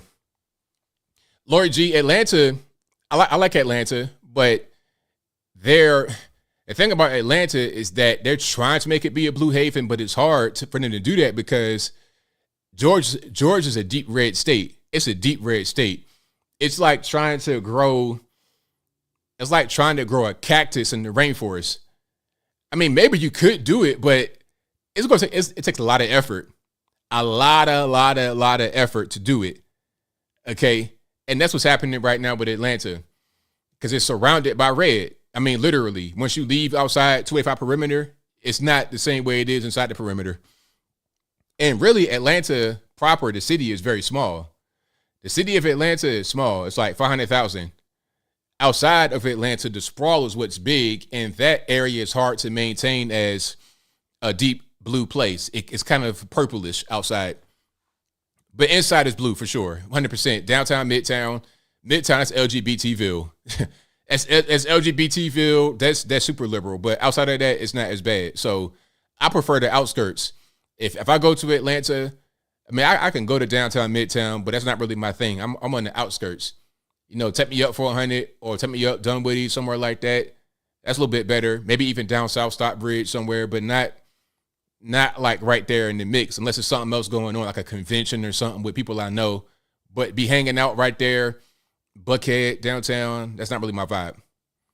All right. I ain't trying to get shot also down there. There's a lot of violence that happens because, it is what it is. All right. Let me keep on rocking here. And shout out to Summer Sky. It's all good, Summer Sky. Don't worry about it. And thank you for joining the live, Geraldine. I appreciate you for being here. You guys are the best audience anywhere on these internets. Now, what am I going to get to next? Should I get to the City Bite drama? Do y'all want to hear about that? Y'all let me know. We cover already the migrant crisis in New York City, the AOC town hall, the Speaker of the House being drunk in Texas, Dade Phelan, and also Ken Paxton being impeached as the Attorney General in Texas. We talked about Rosie O'Donnell dropping truth bombs on the LGBTQ LMNOP. We didn't talk about Mizzy getting interviewed by Piers Morgan, which is a dumpster fire. We didn't talk about that. So we got the Citi bike drama going on. All right.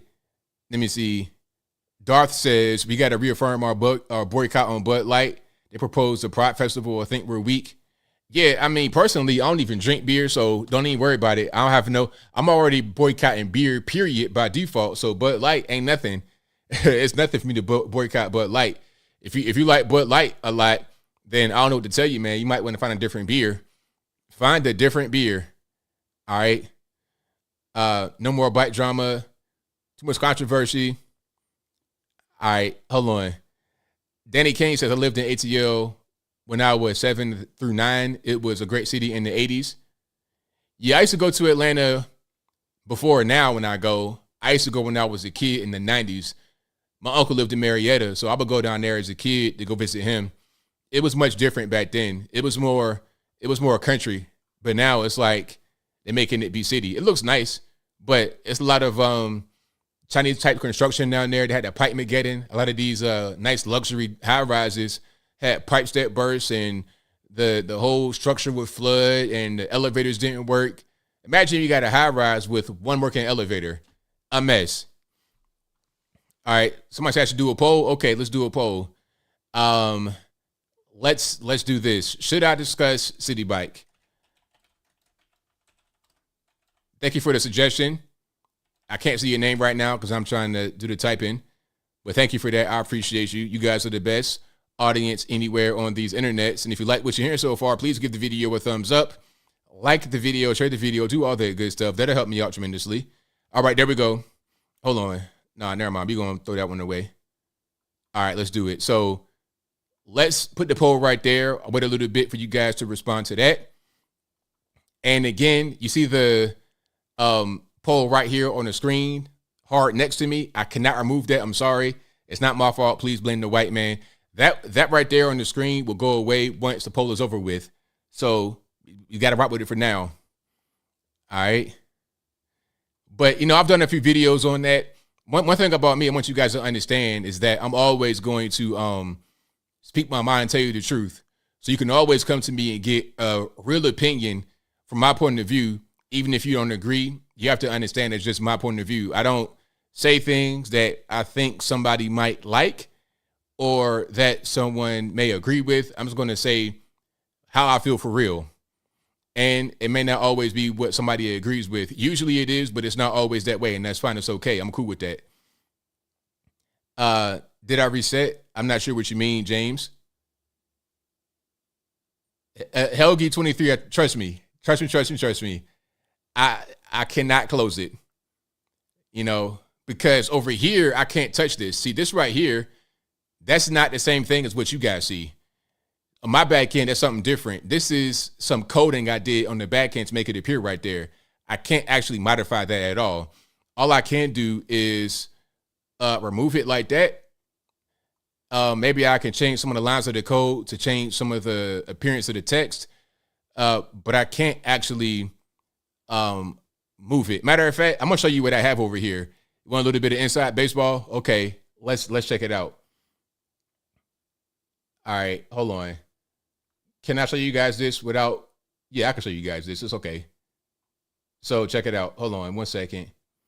So you see that over there? That's what I see on my end. You guys don't see that, obviously. I have some CSS right here. So this is what makes that appear right there. All right. I have to actually do some coding. You guys forgot I was a web developer, so I know a little bit of HTML, CSS, all that good stuff. That's what makes this happen right here. So that is not what you guys have on your screen. It looks like it, but it's not. Just to be clear and be totally transparent so you guys understand why I can't take that offer right there. All right? Learn the code. Exactly, CG. Hey, learn the code. Ain't that what they tell us? Yeah. A lot of these journalists getting fired. Learn the code. All right. And this is very interesting poll. The poll is like 50-50 right now. It's leaning towards no. It's 49 yes, 51 no. All right. But I'll leave it up for a little while longer. Yes, I am a coder, Sean B. Didn't know that, huh? Yes. I did that for a long time before I did YouTube. I had about 50 websites on the server that I would manage. That was my job for a long time. I did graphic design, and then I just kind of transitioned into doing the website stuff. And I just recently got rid of my last clients on my server. I had a server. I just transferred it to somebody else, and they got it. It's still like 5 websites on it from back in the day that people still want me to manage. But I can't do that anymore, obviously, I got this going on. All right. The poll is crazy. The poll is crazy. I'll leave it up for a little while. Okay, I may speak about it a little bit. If it's like dead heat, I'll talk about it for a very short period of time and move on. James says, I can code. Maybe I should practice. Yeah, man. I mean, at this point, I'm going to tell you this, though. Coding is a good skill to have, even if you don't use it professionally, because you may come into a time where you need it. If you're doing anything on the computer, you're doing any kind of troubleshooting, problem solving, it might come in handy. So I'm going to tell you a quick story. Shout out to you, Geraldine. You're in IT as well. I did use Dreamweaver. Yep. But, I go back coding way back to when I was a kid. But I did use Dreamweaver. That was the easy program to use. It helps you out a lot with the lines of code. I was doing coding many years ago back in the MySpace days. I remember that. You had to do a little bit of coding for the layouts. I did that for a while, probably like 2006 era, 2007. I made money off of that. I had a little gig doing coding way back then. I made animated GIFs back in the day, back in like 2008. I did everything. Any kind of computer-related creative thing, I did it. Everything. From when I was really young, burning CDs, DVDs, all of that good stuff, to then building computers. If you needed a computer fixed, I would do that. I had a mobile repair service. I would come and install stuff for you. I would come and install back in the day. You had CD drives, CD-ROM. I would install that for you. If you had a tower with an empty bay on it, I could put a CD-ROM in there. I could upgrade your RAM. I could do all of that. I could still do that to this day. That's why I have my built PCs in here that I still work on. Yep. All right. Let me see. Comedy Cray Cray says, do you know how to hand the rights to a document over to someone? You talking about a PDF? It depends on a few factors. I have to see the document to see, but I've done that before. Yeah. It depends on what the document, what's going on in the document right now. I couldn't really say without seeing the document personally. But yeah, PDF or something like that, of course, that wouldn't be no problem. If you have access to it, you could transfer it that way. Just open up Acrobat. Open up Acrobat. It should be in the settings. If you have a PDF that you have access to, like if you have a PDF with a password on it, open up an Acrobat, put the pass on it, and then go to settings, and then take the password off. That's what I would do to make it really easy. All right. So now the poll has changed now. I'll leave it up for a little while longer. I'm going to talk to you guys in the meantime. Let me see. CG says, now I'm in the IT recycling business. Lots of great parts. Hey, shout out to you, man. I love it. Robert says, you said you played games sometimes. Do you play PC games? I don't really have a lot of time to play games anymore. But I have, I got a Steam Deck. I'll play Dead Cells on that. That's a good game to play when I have time. Because I have so limited time. I might got 20 minutes maybe, and I could play Dead Cells at a certain point. But beyond that, I'm just really busy. All right, hold on. Justin says the poll is divided as our country. Hilarious. That's funny. Yeah, you can build a web page or anything. You're right, CG. You can build it in Word. You could use it in TextPad and TextPad or whatever that was. Yeah, you could build it in that too. You could build it in anything you could type in. You could build a web page, but obviously Dreamweaver is going to be a lot more easy. But nowadays, I wouldn't build a web page in code. I mean, use WordPress. It's a lot simpler. Use get a host and then install WordPress on the host, not WordPress.com, but get a host that you can manage and install WordPress on it and build websites from there. I built my own website that you guys can go to, anthonyblogan.com, and I also built the ABL merch website. I built that within Shopify. It's much easier nowadays to do stuff like that. But if I have any kind of problem with my website, like I'm going to tell you guys a quick story, then I'm going to get to the Citi Bike thing. I promise, if it says that I should, and then I keep on rocking. But a quick story. So a lot of you guys were telling me that my website was, if you go to the website, it was giving you weird ads and redirecting you to different places. So I'm like, okay, is malware on it or something? So I'm calling my host like, hey, let's fix the website. It might be some malware on it. Let's get it together. They scanned it and they said that it was some malware on it. And then they said they removed it, but it was still giving the same problem. So open a new ticket, it's still the same problem. So I'm like, okay, what's going on? They showed me the line of code that was the problem, that it had gotten somewhere in the CSS, in the parent CSS. So I'm like, okay, let's go ahead and see if that code exists elsewhere. And I found it somewhere else. They couldn't even find it. So I had to do my own troubleshooting. You see what I'm saying? The coding can help you in different ways beyond just building the website. Even if you build it within a WordPress, you still got to kind of understand what the code is and where it could be and how to kind of fix it. So when I found it, I was able to remove it, and then the website been running smooth ever since. So yeah, shout out to those skills. You got to have them. Yeah, remember that Bobcat MIT? Yeah, I had to go fix it. I hit and you know what? That kind of gave me a little bad taste in my mouth. I'm like, yo, I'm paying you guys a lot of money every month to host my website, and you guys can't fix it.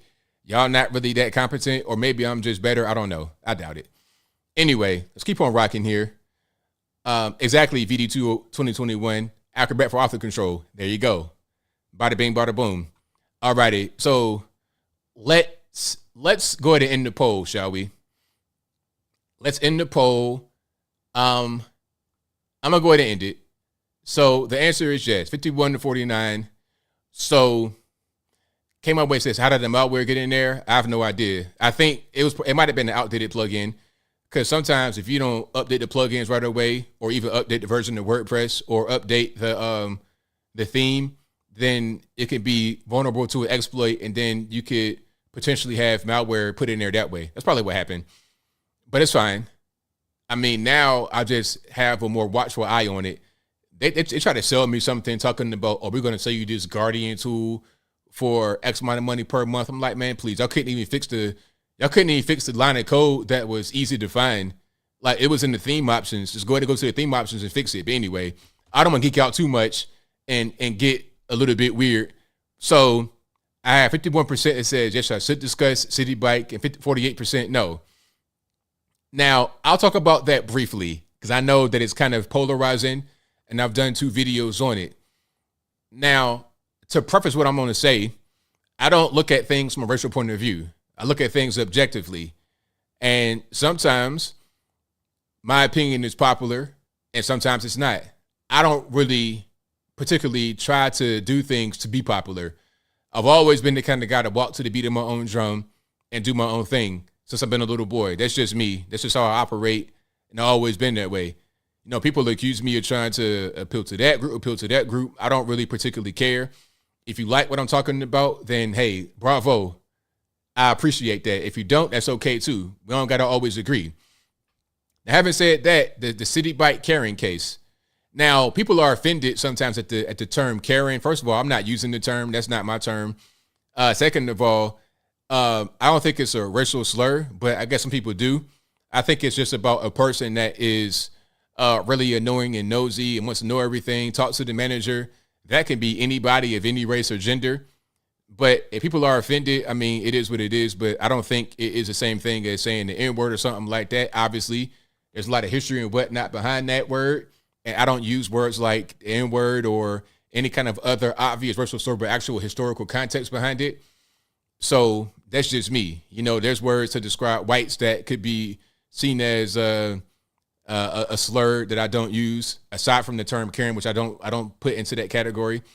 There's words to describe Asians and Jews and Hispanics that I'm just not really into that type of stuff. I don't even curse, if you notice. You know, if I curse, then you must caught me on the bad day. I don't even use vulgar language at all. It's to the point where I say twig and berries rather than saying something else, rather than saying the D word. I'm that kind of clean of a person.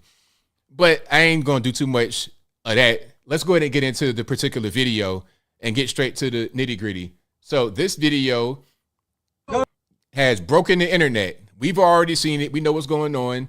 And I promise I won't spend too much time right here. But this video has broken the internet. Now, people talking about stereotypically black names. See, people missing the point, not even listening. People getting offended at the term Karen, not even really listening, because what would the term Shaniqua even go to? Is that a thing that's in popular culture? What would they even go to? People just making up stuff because they're offended. You see what I'm saying? Like, stop being, don't let your feelings get in the way. You're just using a stereotypically black name to offend rather than looking at the term as in the character that's not related to race. But whatever. Anyway, so this video has broken the internet. And if you ask me, the video should never been uploaded because this was a simple dispute over a bike. And this is the kind of dispute that I would see my nieces do. Like I told y'all, you know, I told a story before. Okay, so I take my nieces, we go to the park, right? And I got this big truck. And once we leaving the park, they both want the same seat in the back of my truck. Okay, they want the same seat and they're fighting over the seat. And I tell my one niece, hey, sit right there. You sit right there. And then the little girl, she in the back pouting the whole way home. But by the time she got back, she was okay. The moral of the story is that this fight reminds me of that, a petty fight. You could say they were both wrong, but it's petty. And it shouldn't have been uploaded. I think it was uploaded to try to make her appear to be this racist person, which I don't think she's a racist person. I think it was a petty argument that shouldn't have been really a thing. Let's continue. Go, record him. Help me! Please help me! It's not your bike. Please help me! It's not your bike. It's not your bike. Please help me! Help! Now, here's what's going on. She wants this particular bike because it's one of those e-bikes. And it's at a dock, and he is next to it. Now, here's the key. People are just really, this is like the driving point. Now, let's back up a little bit. Let's go back to the back. Let's go back to the beginning. Now, the thing about these e-bikes, and matter of fact, you see, okay, you have a 17-year-old right here. His name is Michael. Don't know his last name. Her name is Sarah. 36 years old, 6 months pregnant, and she got off of work just now as a physician's assistant at Bellevue Hospital in Manhattan. She wants to get this bike to go home or go somewhere else. It's an e-bike. It helps you pedal because it's electric. Now, he brought this bike from Bronx to Harlem to Manhattan at this dock. Now, the way the Citi Bike program works is if you dock the bike before 45 minutes, you're not charged a fee. Now, in order to avoid a fee for a 45-minute ride, you must be a member of the Citi Bike program. You got to pay to be a member. And there's different levels of payment, but there's two main ones you should focus on. The first one is, I think it's $5 a month, $60 a year. And that is if you're low income. If you're living in Section 8 housing or public housing projects or whatever, you're able to get the $5 a month plan, but you got to pay. And as part of your membership, you're able to get unlimited 45-minute rides. Unlimited 45-minute rides. So if you ride the bike for 45 minutes or less and dock it, and then take that same bike or a different bike out, the clock restarts because you pay a membership to get unlimited 45-minute rides. And the same thing, if you pay for the full price membership, $17 a month, $205 a year, same thing. You get unlimited 45-minute rides. And if you go for longer than 45 minutes, you got to pay a certain amount of money per mile, per minute, or whatever, right? That is the way it goes. I think it's per minute. I think with the $5 a month subscription, you pay 6 cents a minute on the e-bike if you go over the 45 minutes. If you have the regular full price, it's 17 cents a minute if you go over the 45-minute limit. So what happens is people always dock their bikes before the 40 minutes to avoid having to pay for the ride that they already paid for by being a member. You see how that works? That's how it goes. Those are the rules of the program. It's not. It's a program sponsored by Lyft. So I don't think it's a New York City state, like a city sponsored program. Maybe I'm wrong about that. Let me know in the comments. But that's the background. Okay. So he brought the bike down from Bronx, where he lives, to Harlem, to Manhattan, and docks it. And he wants to get it back off of the dock. And she wants to get it for herself because it's the e-bike. It's coveted. It's easy to ride. There are other bikes on the dock, but none like this. This is the crown jewel of e-bikes. Now we're fighting over it. No, record him. Help me! Please help me! This is not your bike. Please help me! It's not your bike. It's not your bike. Please help me! Help! So you see that his friends are around him. They all have the same bike.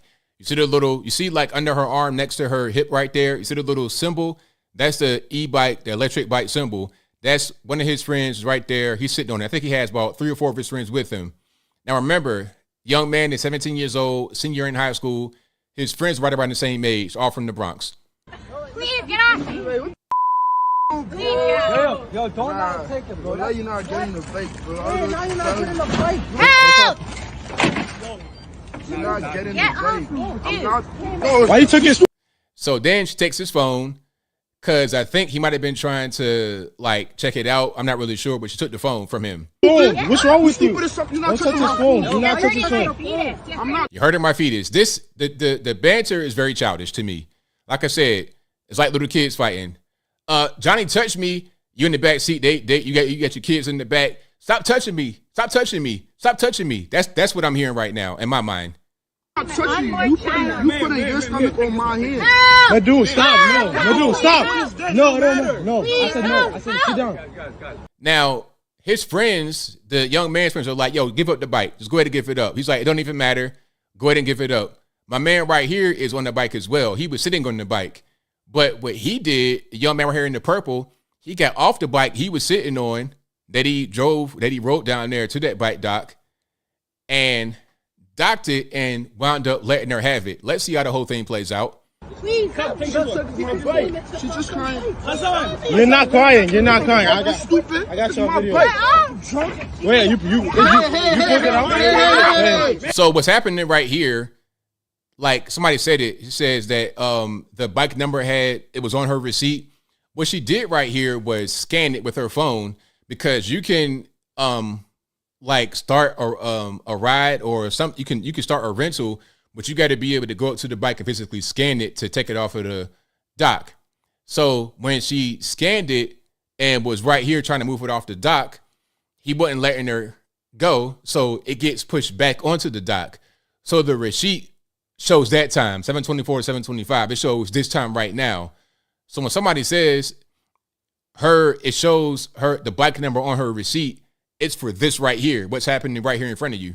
Hassan, you put it out? Hassan, you put it out? This is my bike. It's on my account. Please move. All right, so why don't we set... Now, he says that the bike is his and it's on his account. That's not totally true. It is true that he brought it down there, but it's not true that it's his because it's docked. But what's going on is that he wanted to get it off the dock. That's why he was next to it, allegedly. That's what he says. That's why when the video starts, it's like this. Because he says he's touching it. She says, I'm on it. And now we got a fight going on. It's a whole dispute. Really, this should have stayed right there in New York City. People fight over the dumbest things. Y'all probably fight over slices of pizza and the Knicks versus the Nets and the Mets baseball, all kind of dumb stuff like that. This was one of those arguments, in my opinion. But somebody wanted to give some clout and uploaded it to make her look bad, which was a bad thing to do. Let's keep on going. You're not crying. I got your video. Wait, you put it out? Hassan, you put it out? Hassan, you put it out? This is my bike. It's on my account. Please move. All right, so why don't we reset the bike? I'm not resetting the bike. It's his. So when I reset it, I'm going to pull it out on your account. You're an actor. This is my bike. Crying. She's fake crying. Stop fake crying. Hey, stop touching me. I don't touch you. Hold up. Hey, stop touching me. Stop touching me. See what I'm saying? Little kid stuff. Touching me. Why don't you take this bike? Stop touching me. I will. Exactly. out of here. So take it. So then she goes to the bike that's right next to her that's identical. And this was a bike that the young man was on, and he just gave her the bike. So the problem got solved right here. It got solved. There was a little bit of an argument, but it got solved. Wait, how you stop crying? Not a tear came down, miss. Exactly, fighting over a bike. Childish, ridiculous stuff. But that's what, and people, they're making it be a race issue, all kind of stuff. I see it as very childish. I don't see the race element from my point of view, but others are different. Not a tear came down. Now, how am I wrong? What did I say that was wrong? Is the argument not childish? What did I say that was wrong? Now, he is childish for trying to hold on to it, although it's docked, and she's childish for trying to get onto it and taking it anyway when she allegedly asked him, hey, can I get it? And he said, no. They're both childish. The whole argument was childish. And it shouldn't have left New York City. It should have stayed right there on that street corner. And whoever uploaded the video was wrong, because if they don't upload the video, we don't even know about it. It's not even the story. Somebody wanted to make her appear to be the bad guy and the racist person when it's not even the case. She's just pregnant, frustrated, got impatient, and got on the bike trying to take it off. And then what happened? He says no, and she gets off that bike and goes to the next bike, and then that's it. What am I wrong about? I don't understand. People just want to defend people.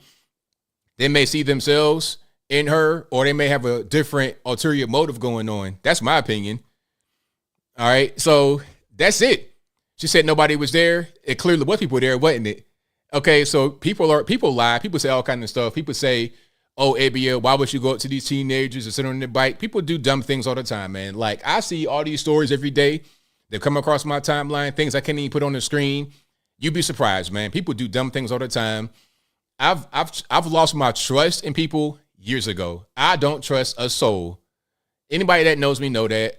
I don't trust nobody because I don't believe nobody. Everybody's a liar, and to prove otherwise. That's not necessarily a bad thing. Maybe it could be, but I've seen too many lies, too many things that you thought were right that weren't right. I go based off of the evidence laid in front of me. Same way I did with Daniel Penny and the whole Jordan Neely thing. Oh, he killed him because he's black. No, he didn't. Look at the evidence. Look at the people that are right there in the subway that are right there with him that said that the guy Jordan Neely was attacking people and acting the fool. He did what was right and made a mistake because he went too far with the hold. It's simple. It was not on purpose. That's really it. Now, I want to read some of the comments to see how I'm wrong and what I said that was incorrect. All I saw was a childish argument that shouldn't have got anywhere beyond right there on the street corner of New York City. Now, you let me know. It's biblical. What are you talking about? What are we even saying? I don't understand. All right. Thank you, Conservative Mormon. You're right. Same here. Thank you to Uni J. I appreciate you. Thank you to Holy Carp says the race grifter started this. Yeah, I don't get into the race stuff. I'm not the kind of person that's going to say, oh, they're right because they're black or she's wrong because she's white. I look at everything objectively. I don't care nothing about that race stuff. All right. Chris Clinton says, you're right, ABL, trust is gone. The trust has been gone. I don't trust a soul.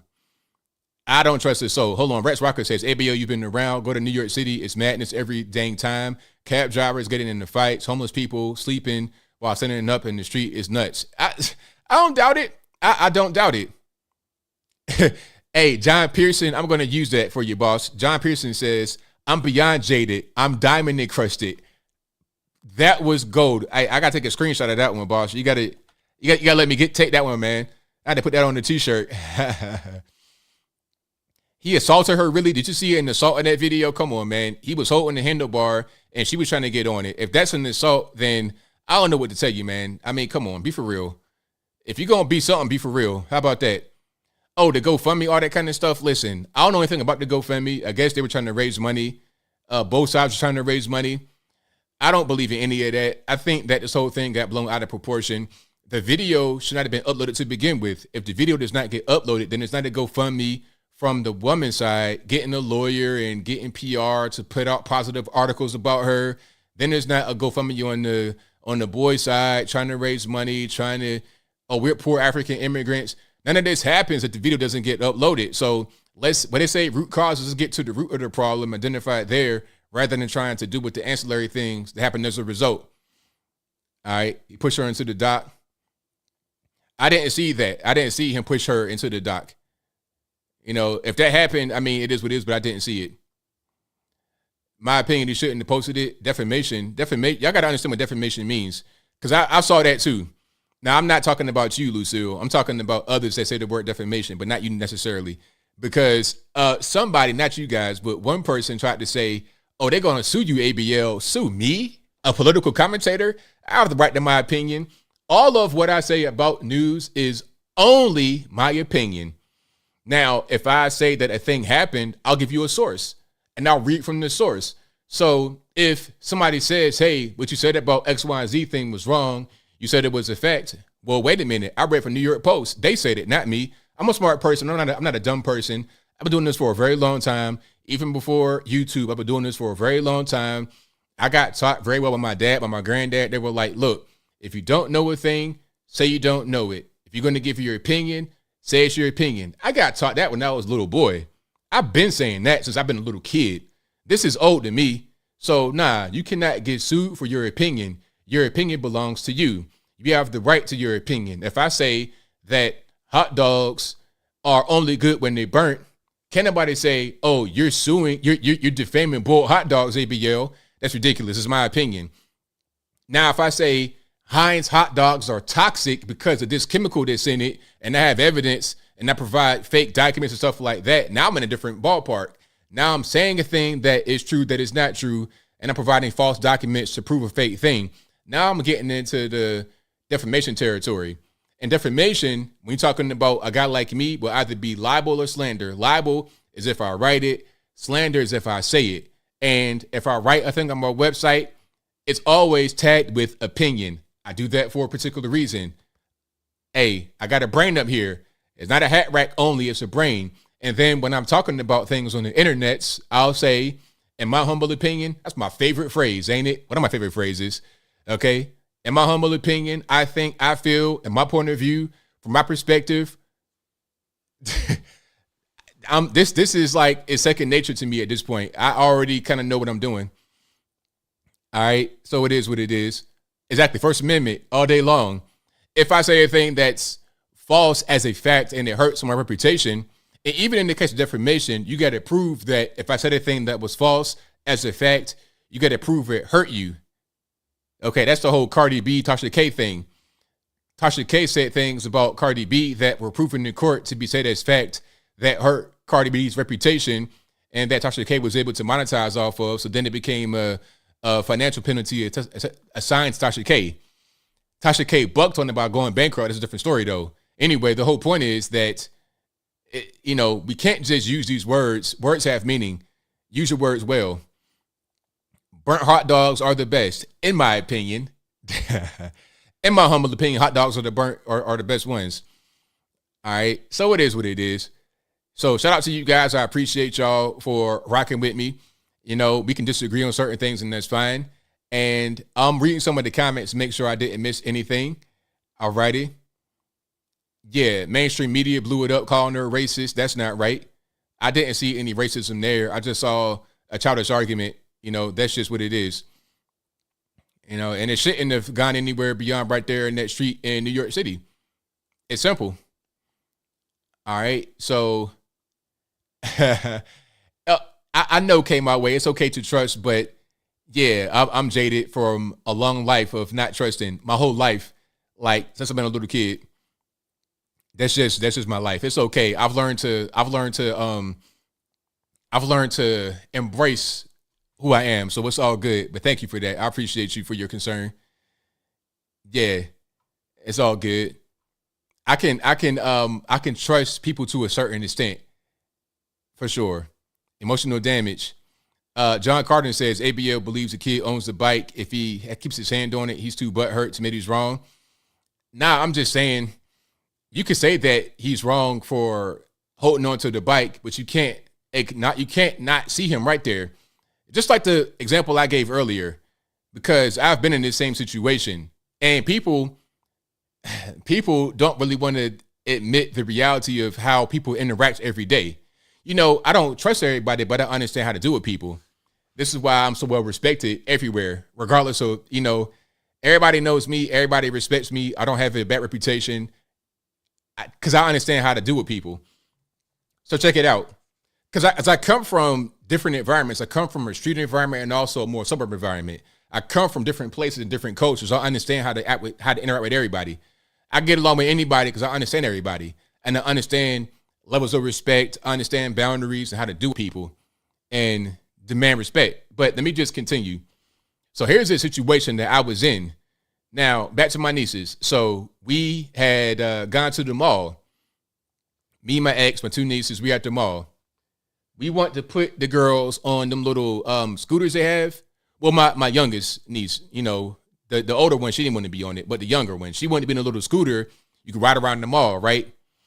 And it's at a kiosk. You got to rent them out. Now, at this kiosk, we get there. It's the family sitting right there. So I asked the family, hey, you guys waiting on the thing? They're like, yeah. I forgot what they said. They're waiting on their daddy to come or somebody. But it's a whole family sitting right there. So then I asked them my video that I did today. It's like, okay, if that's you and you're in a situation, you already asked them if they're waiting on the kiosk, if they're waiting on the buggy at the kiosk to say yes, waiting on somebody to come. They're waiting right there to rent the little buggy out, but they're not currently renting it. So here's your things you can do. It's 3 options. Because I asked a question. People said, oh, I'm going to go with option D. No, it's A, B, or C, not option D, E, F, and G. Follow instructions. Option A, you just stand there and wait for them to get the buggy. And if the dad comes or they walk away or whatever, you just wait. Option B, you leave the area, walk around the mall, and come back and see if they're still there, if the buggies are still there. Or C, you go around them and put the little girl in the buggy and rent it. What do you do? A, B, or C? Ain't no other option. What do you do? I'll wait. I'll wait. Matter of fact, another poll. Okay. Yeah, I know the question. Mall, buggy, A, B, C. There you go. And answer the question. Ain't no, and the reason why I do polls like this, I don't have another option. See the results or, no, get straight to it. Answer the question. Man, y'all are lying already. Come on, man. Y'all are lying already. Ain't no way. So I ask it again. I ask the question again. If you go to the mall, you with your daughter, your niece, your son, or whatever, your kids, and there's a kiosk where you can rent these little buggies that you can put the kids in. They can drive around the mall, do whatever they want to do. If you get there, there's a family right there waiting to rent it, but they're not currently renting it. You ask them, hey, y'all about to rent it? They say, yeah, we're just waiting on my dad or somebody. Do you just stand there and wait for them to go ahead and rent it? Do you leave and come back? Or do you go around them, although they said, yes, we're getting ready to get it. We're just waiting on the dad. We're just waiting right here for him to come back. They wouldn't be right there. They're not gonna, if they don't have the intention on getting it. Would you go around them to get it? That's option C. So option A, you stand and wait. Option B, you leave, come back. C, go around them right there at the thing and hop on it and rent it. What do you do? All right. So, look, ain't no all the above. Look, A, B, or C. All right. Hey, it's all good, James. Look, we got to vote, man. It's our civic duty. We got to vote. And I'm getting way too late. We got to get to the calls in a minute. All right. So, nope, ain't no depending on if they're black. Look, it don't matter what color. This is just a simple question. A, B, or C. Y'all let me know. All right. And again, one more time, if you didn't get the question, I'll try to make it as simple as possible. You go to the mall, you get your kids with you. You want one of your kids to get on a little mall buggy so they can ride around the mall in style, having a good old time as kids do. You get to the kiosk. There's a family there. They're waiting to rent it, but they're waiting on their dad to get there with the money or something like that. They're holding their space in line to get the buggy. So what do? You ask them what's going on. They gave you the answer. They say, yes, we're going to rent it. We're waiting on the dad to come back. Do you wait for them, for the dad to come back? You just stand there and wait? That's option A. Option B, do you leave, walk around the mall, come back to see if they're going to be gone? Or option C, do you go around them while they're standing right there and put your kid on the buggy and go about your day and rent it? Although they said they're going to rent it right there. What do you do? All right. So what are you going to do? It's simple, because when you're talking about a situation out there in the street, this is how simple it is. Make a decision. NYC vote C, hilarious. All right, bring my own buggy. Look, man, you can't be, look, see, that's why I say it's just A, B, or C. Ain't no other options. Ain't no option D. See, look, y'all talking about D. Look, ain't no option D, ain't no option E, B, E, F, follow instructions, A, B, or C. Okay, let's just get straight to it. Hey, I'm not pressing nobody to pick nothing. I'm just saying, what would you do? I'm not giving nobody an out. People trying to pick an out, talking about, oh, I'm going to do this, I'm going to do that, or what's this and what's that. Nah, just answer the question. Okay? Answer the question as asked. All right? So let's end it right here.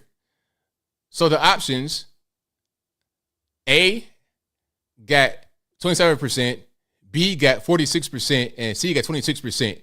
The least likely scenario was that you're going to go around them and just take the buggy. Exactly.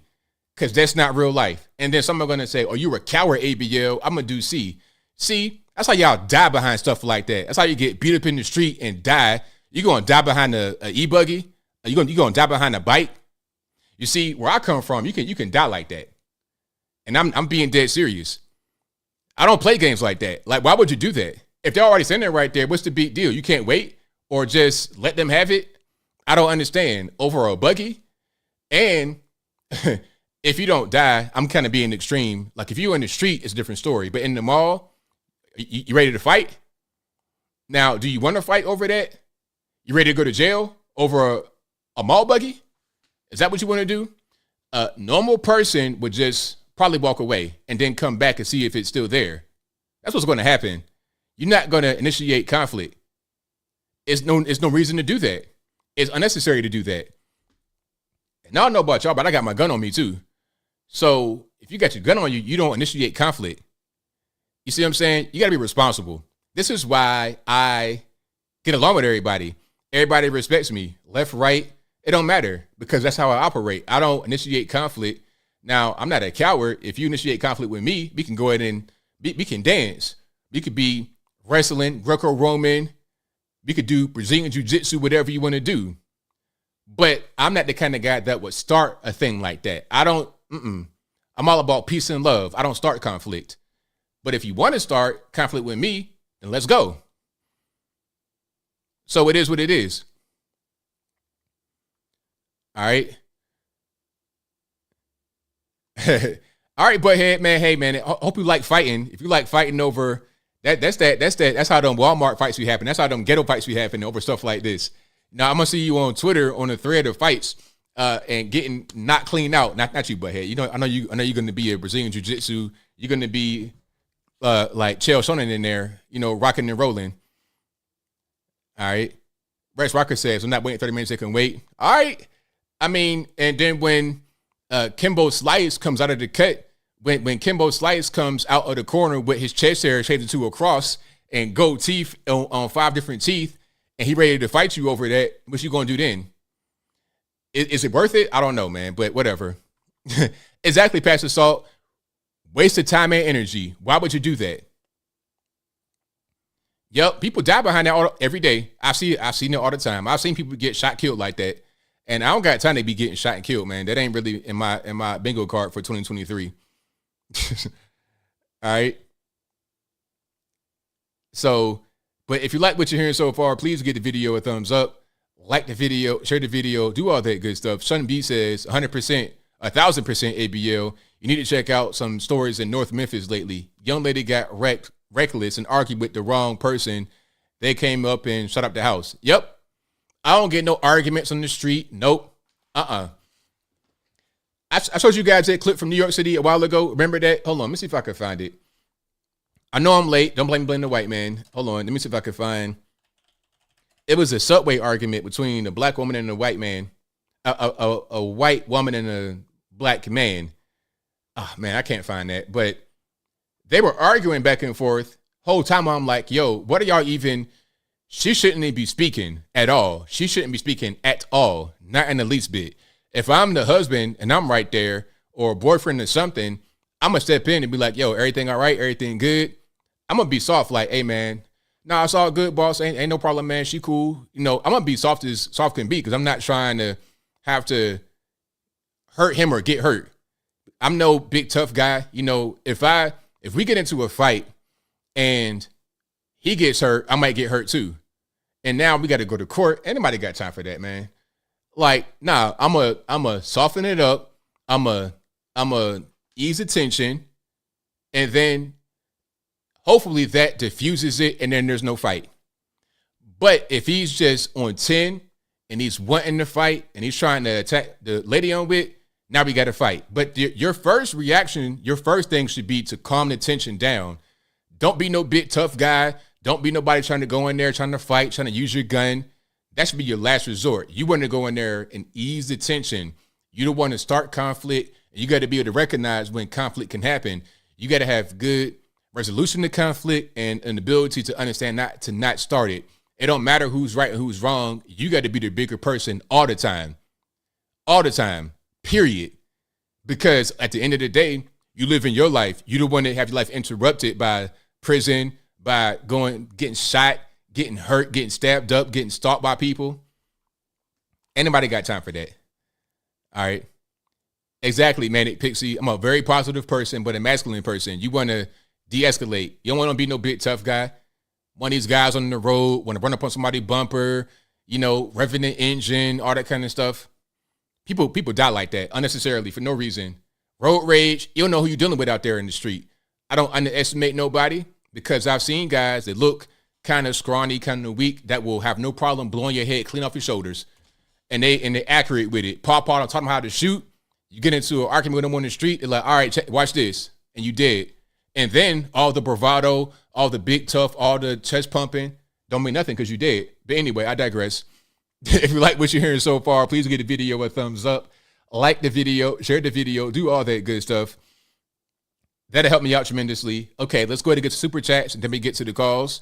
The number to call, 434-658-1220. Again, 434-658-1220.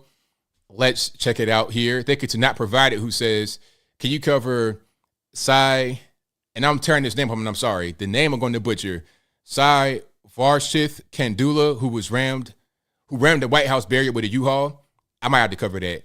Yeah, the Indian white supremacist, I suppose. Can you also cover the man who rammed the Downing Street gates with his car a couple of days later? Thank you to 127 Chill, who says, hey, ABL, keep up the good work. Best live, so thank you for that. Thank you to Michael Critchlow. I already read that one about the Taylor Swift tickets. That was crazy. Thank you to Jay's Gaping. I ain't going to read that. Thank you to J.R. Williams, who says, ABL, at congressional hearing today, it was reported that $130 billion spent on illegal aliens since January 1st, 2023. I don't think they even cover city or states. That's crazy. That's totally crazy. That's just federal money. That's a whole big mess. Thank you to Lothar Morder Shirk Media, who says, do you play Warzone? Yeah, I do play not Warzone, pardon me. I don't play Warzone. I play Modern Warfare. Warzone, I can't really get into. You know, I used to play a PUBG back in the day, but it's a little bit too slow for me. Thank you to Matthew, who says, AOC absolutely on crack. Thank you to Monique Price, who says, you're showing some love with the heart emojis. Love the show. Thank you for that. Most certainly appreciate you. Thank you to Per Pill, who says, let's open Ellis Island again. I have no problem letting in the illegals come through there. So ABL. Thank you to Blast Radius, who says, I swear these cities like LA, New York, and Chicago are a ball of human chaos. They are in chaos mode always, all the time. Yes, absolutely. That's why I can't deal with it. It's too much stress going on. I already got a real fast mind happening. That's just too much for me. I'll be on one. Thank you to Blast Radius again, who says, I'm not going to change because of that New York. It's not going to change because of that New York town meeting, ABL. The same people crying and complaining about illegals when election time comes will vote in the same DNC creatures again. It happened here in Chicago, LOL. I don't doubt it. Thank you to No White Guilt, who says, ABL, we didn't ask for this, so our community shouldn't have to suffer it. Let the people who vote for this pay for it and live with it. Thanks for covering this immigration issue. Appreciate you. Thank you for that. Thank you to Blast Radius, who says, what happened to all that? You want diversity taught by DNC voters in New York. I thought they wanted that, but when it comes to them, if we want it, we want it. It's one down the street. Well, they want diversity, but only when it counts for them. They want it the way they want it. They don't really want it the way that it's actually going to be. They don't want the reality. They want the fantasy. They want the fluffy and kind version of diversity, quote unquote. Thank you to Blast Radius, who says, already read that one. Thank you to Matthew Richardson, who says, previous. Thank you to Michael Guest, who says, send the migrant workers to Martha's Vineyard. Thank you to Sirius Fox, who says, live stream yourself playing Dead Cells on different channels sometime. That could be lucrative too. Plus, we can all wind down after a week of politics. Good question. I mean, not good question. Good idea. Because I do enjoy playing Dead Cells. That's one of my favorite games. I got like 100 hours in Dead Cells. Real talk. And I've played that game only for like some months. I've not really played anything else. I don't have no time. So whenever I have time, I don't have time to really get deep into a PS5 game, sit on the couch for 2 hours. I don't have that kind of time. I got like 20 minutes.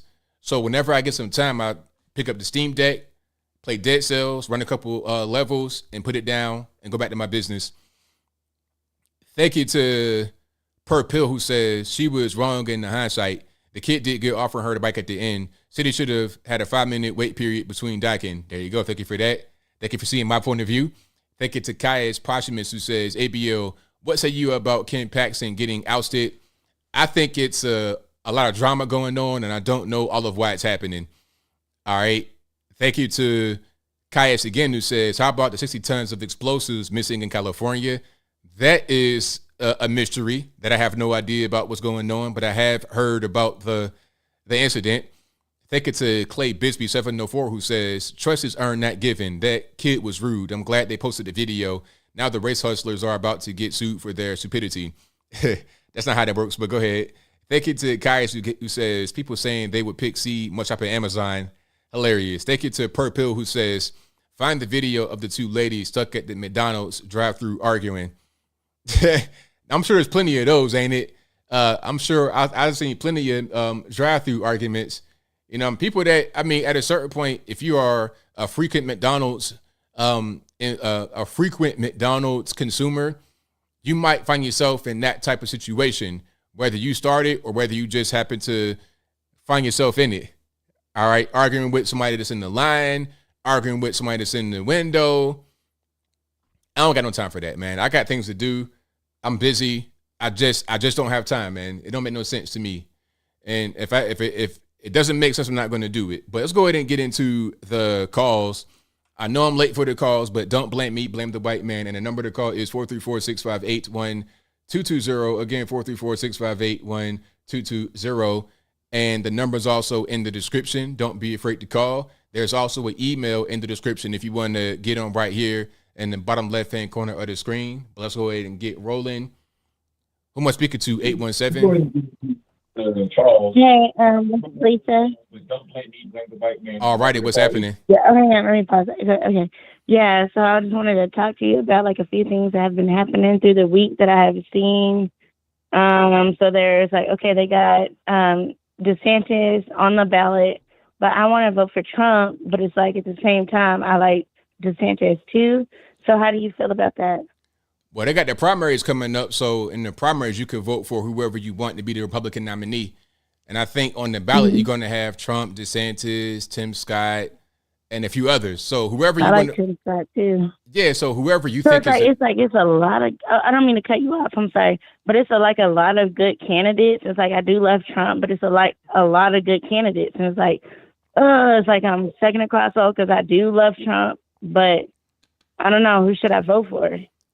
Well, who was the best in your mind? Like you're saying you love Trump a lot. That's on your mind a lot. So that might be your guy. So Yeah. if that's who it is, and that's who it is, go ahead and vote for him in the primary. Okay. And then how do you feel about, like, there was this other thing that was on the news, like with this like I already know that Target is getting kind of boycotted.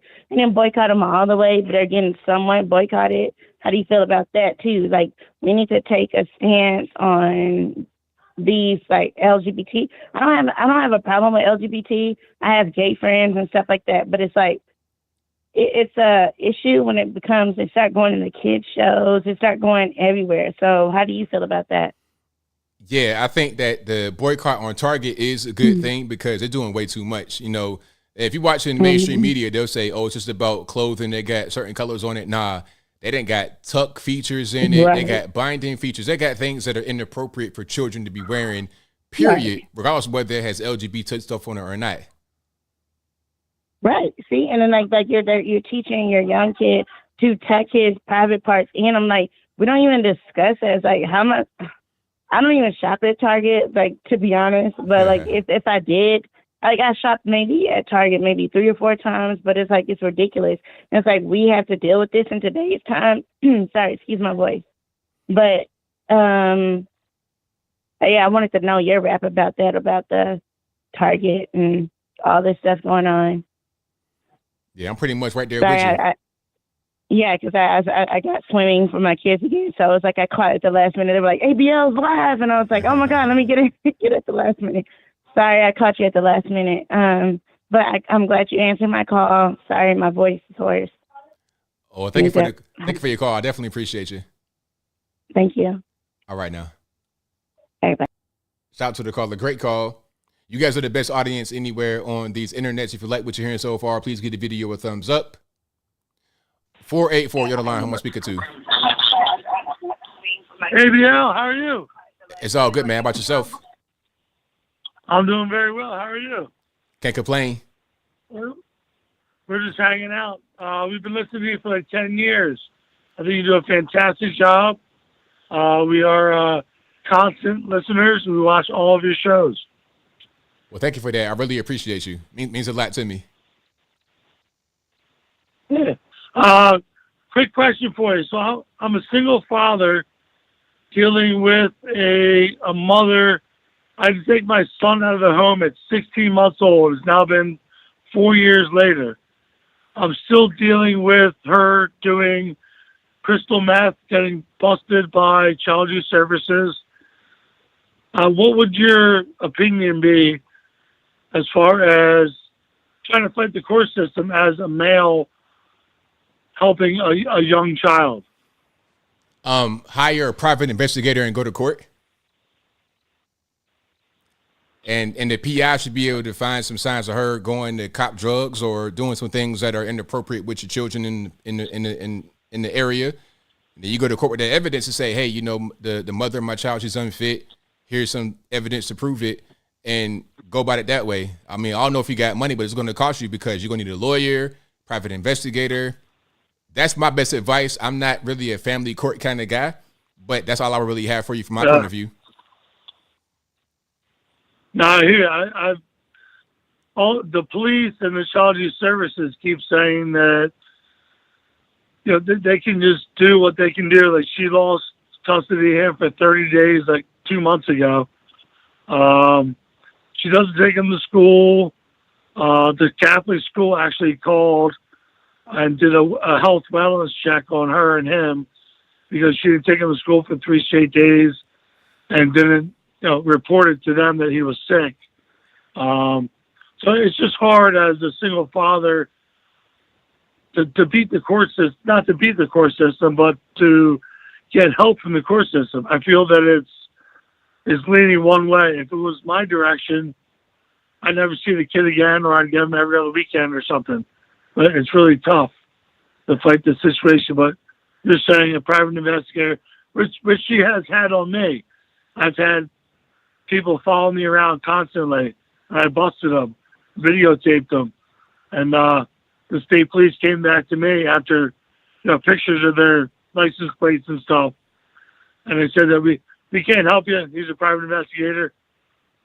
So it's a tough time. Well, But there you go, man. Like, turn the tables, use it against her. I mean, like I said, I don't know how you are with your money and all of that. That's not my business. But lawyer, private investigator, and good luck. Hopefully, you got a good judge that understands what's going on and look at the evidence and rule in your favor. That's all I would have for you, really. But definitely do those two things. That's from my point of view.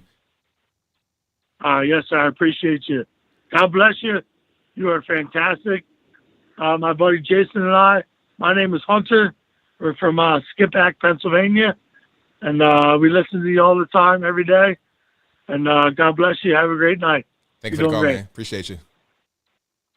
All right, see. All right, shout out to the caller. Yeah, I mean, I'm not a family court guy.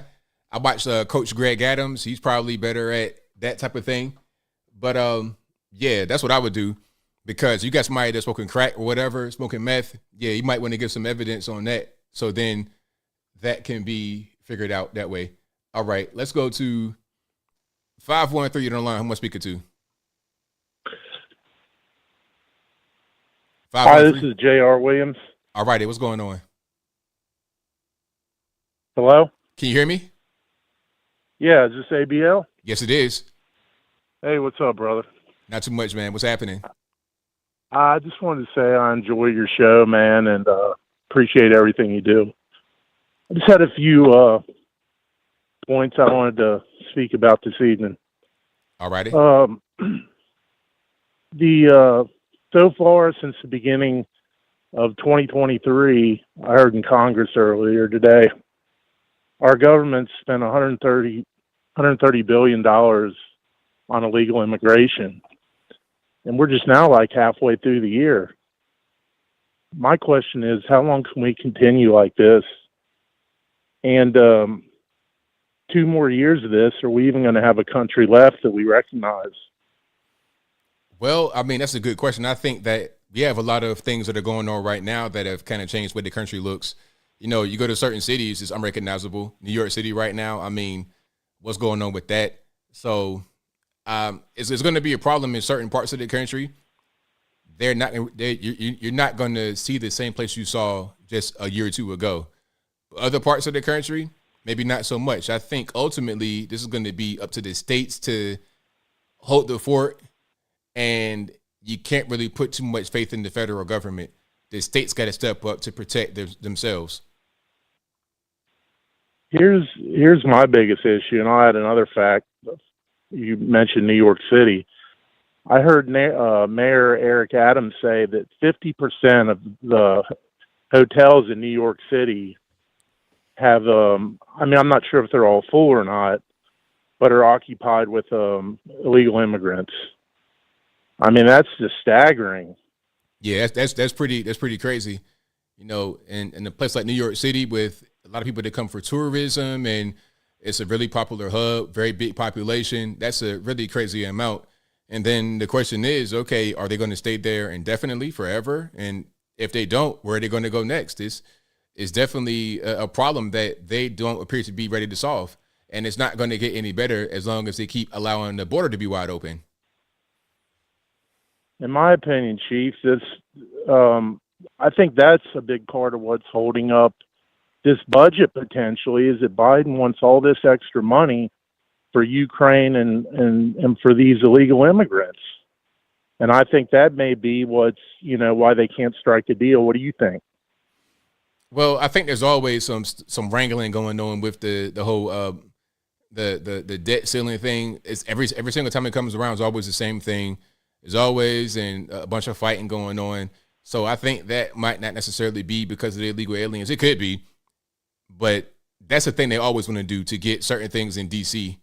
beyond just the illegal aliens, just other things that they want to get for themselves. Just more spending, wasteful. Just all this stuff I hear in the news, it's just, it has me a little apprehensive, just about the future. And Germany, I heard, is in a recession. I don't know how accurate that is, but it was a pretty reliable. I think that was on Redacted, if you know who that is. Yeah. On YouTube. They're usually pretty reliable. But and then I see the EU has formed a panel that is exploring like population degrowth.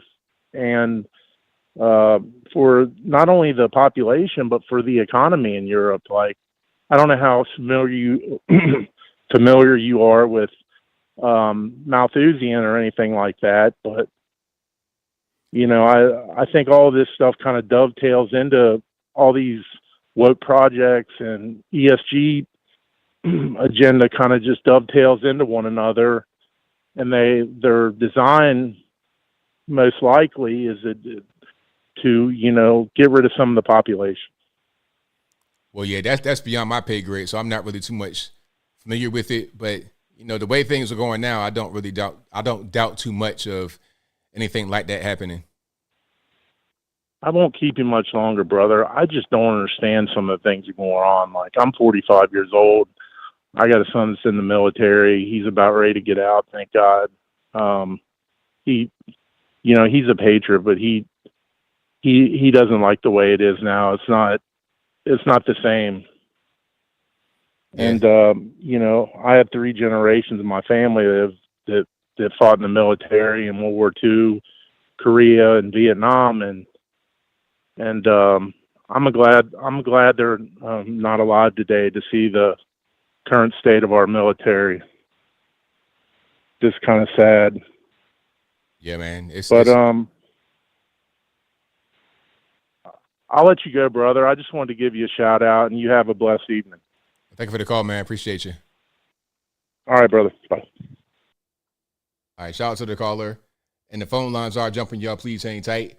I'm going to get to you as soon as I possibly can. Who am I speaking to? 757? ABL, what's happening, my friend? This is Glenwood Curtis calling from Eastern Shore, Virginia. All right, man. What's going on? Oh, another day. How are you? You're looking happy and healthy, and it's good to talk to you again. Likewise, man. I'm doing well. I'm glad to hear it. Can I talk a moment about the migrant crisis that you were referring to in, let's say, New York City for a moment? Sure. I don't think it's only in New York City. I'm thinking that these are the places that it's being reported because it's more widely populated. Even in places, more rural areas like the one I live in are seeming to be kind of flooded at the moment. And anyway, I just wanted to ask you what you think about, I guess, I don't know, people like myself should try to adjust to the situation, or how do we try to deal with it? I mean, myself, I'm a small business owner and have been for close to a decade, and I'm essentially about to shut down the business because every job has pretty much been being taken by incoming migrants. I mean, I'm a construction business owner, and everything you see now is pretty much all being taken by illegal immigrants at the moment, and I'm shutting down, like literally. Yeah, I mean, I'm not really sure what you can really do about that, because this is part of the problem with the illegal immigration is that they are flooding a lot of the job market. Cheaper labor, cheaper. And it's hard for you to really get these jobs because they're just being taken on for cheaper. And they're not really concerned about the quality all the time. It's just, can we turn this out, turn and burn? So it's hard to really fight against that. I'm not really sure I'm not sure what you can do to fight against it, to be honest with you. I'm not either, to be honest. ABL, I guess that's kind of why I was reaching out. I don't know, maybe, I don't know if anybody else had brought it to your attention, but it's kind of a thing. And in all honesty, I mean, I have friends who are migrants that are, also business owners, and honestly, they're not doing the work any cheaper, but I don't know, I guess a lot of people that aren't in the know that are homeowners just reaching out to have work done, they don't know any different, but they're they're not really saving any money, and they're not getting like quality work, because a lot of these people that are coming, they don't actually know how to build. I mean, you know, not like, I don't know how to explain it, but let's say, you know, for Virginia building code wise, for example, they're not following those types of things in their building, and they're charging the same amounts as other contractors that are local that I know, but they're getting the jobs more often than locals are, and it's putting a lot of people out of business, to be perfectly honest. And I'm concerned about it. It's not something, and I saw this coming years ago, and I was just talking with my girl about it, which is, I guess, why it made me reach out to you and see what you thought about it. I mean, I guess more to make it known, in case people aren't paying attention to stuff like this. But a lot of people are going to be put out of business because of this trend. It's not it has widespread implications. It's not a small thing. Yeah, I think that if we get more awareness out there, people might be, they may start to kind of understand what's going on. So if they're going to hire somebody for a job, they're looking for somebody to do a certain thing, they're looking for a crew, maybe they might think twice about that, illegal alien group coming in doing the particular thing for them, because they're going to see that they're not saving any money, and it won't be really good quality. They're gonna have to go back and fix some things. So hopefully people get that message once you put it out there some more. So that's probably the best way to go about it, just to raise their awareness so people are aware of what's happening. Well, I hope I can help do that. I mean, I hope you can too. It can, I don't know, it's going to get worse before it gets better if people aren't aware of it. And I hope we can at least get people to notice that, it's not only not helping, our local economy, it's actually hurting homeowners as well that are looking for the jobs to be done. I don't know. There's many layers to the problem, but I'm sure neither one of us had the time to go into all that. But anyway, I just wanted to reach out to the ABL and see if I could, shine some light on this small problem that's, that many people probably aren't aware of, but they need to think about. Well, thank you for the call, man. Definitely appreciate you. Thank you, ABL. Good talking to you again. Likewise. All right, shout out to the caller. Yeah. And to speak a little bit more about the migrants, quote unquote, coming in, doing a lot of this building, what he's saying is correct, because the quality of the work is not good. Like where I live, I'm sure there's a bunch of these guys, a bunch of the migrant guys doing work out here, like in my subdivision. I've told the story before, but I'm going to tell it again. Actually, I've not told this part of the story before. I don't think I've told this story live. I've said how I had my house built in 2020 during the pandemic. Now, I don't know if they knew who I was or whatever, because I got a nice built house. It's good, knock on wood, right? I've not had any catastrophic problems. But some of my neighbors have had catastrophic problems. I'm talking about problems on brand new built houses, right? Brand new built houses going for like $350, $400, $450, $500. My neighbor had to get their whole backyard dug up because of some septic problems. Another neighbor had to get like a big hole on the inside of their home through the concrete slab, because of some problems. I'm talking catastrophic, major problems on a brand new built house. So you're spending $500,000 on a house. Mine didn't cost that much, but I'm saying some did pay that much. And you having to dig up your whole backyard, you having to dig through your slab, all kind of stuff. So, I mean, what kind of codes are we following? Like, what are we really doing? But I digress. So even if the crew costs less, you end up paying more. And the crew probably didn't even cost less. Who am I speaking to? 717, you on the line. This is Steve. My name is Steve from PA. All righty, what's going on? So, I wanted to make aware, because my mom lives in Massachusetts, and I'm trying to get her to move, but I don't know if you or any of your viewers are aware. Massachusetts, they have this law where they will, if you're, and they're doing this with the migrants, if you're homeless, they'll give you from the state, they'll give you a hotel, kind of like what they're doing in New York City, but this is like throughout the whole state. They'll give you a hotel, meals, everything for free, but the taxpayer of Massachusetts is paying for it, and they'll send them into the schools. They'll bus them into nicer areas in Massachusetts, give them the nice hotel room, and it's the only state in the country that offers a hotel by the state for free. There's no other state. Obviously New York City is doing it, but that's more on a city level. The whole state of New York isn't doing it.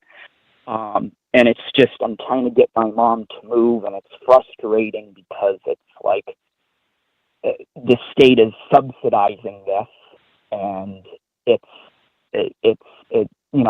I have friends that work in the schools up there. They're coming in by the hundreds, and it's horrible, and it's unfortunate because it's hurting our country, and obviously other cities are coming along with it, but it's awful, and I hope we somehow get a voice in the future and we can clean things up, but it's frustrating when people don't want to get out of their little ruts in their blue states because they have a good job, and they don't like it, but they don't want to move. It's hard. Yeah, I understand. It's hard to convince somebody to do a thing they don't want to do. You can present all the information, all the evidence, but sometimes they feel like they are comfortable where they want, and what can you really do? You have an adult, they're going to do what they want to do, but hopefully, they come around and see the light, but if not, then there's not much you can do, unfortunately.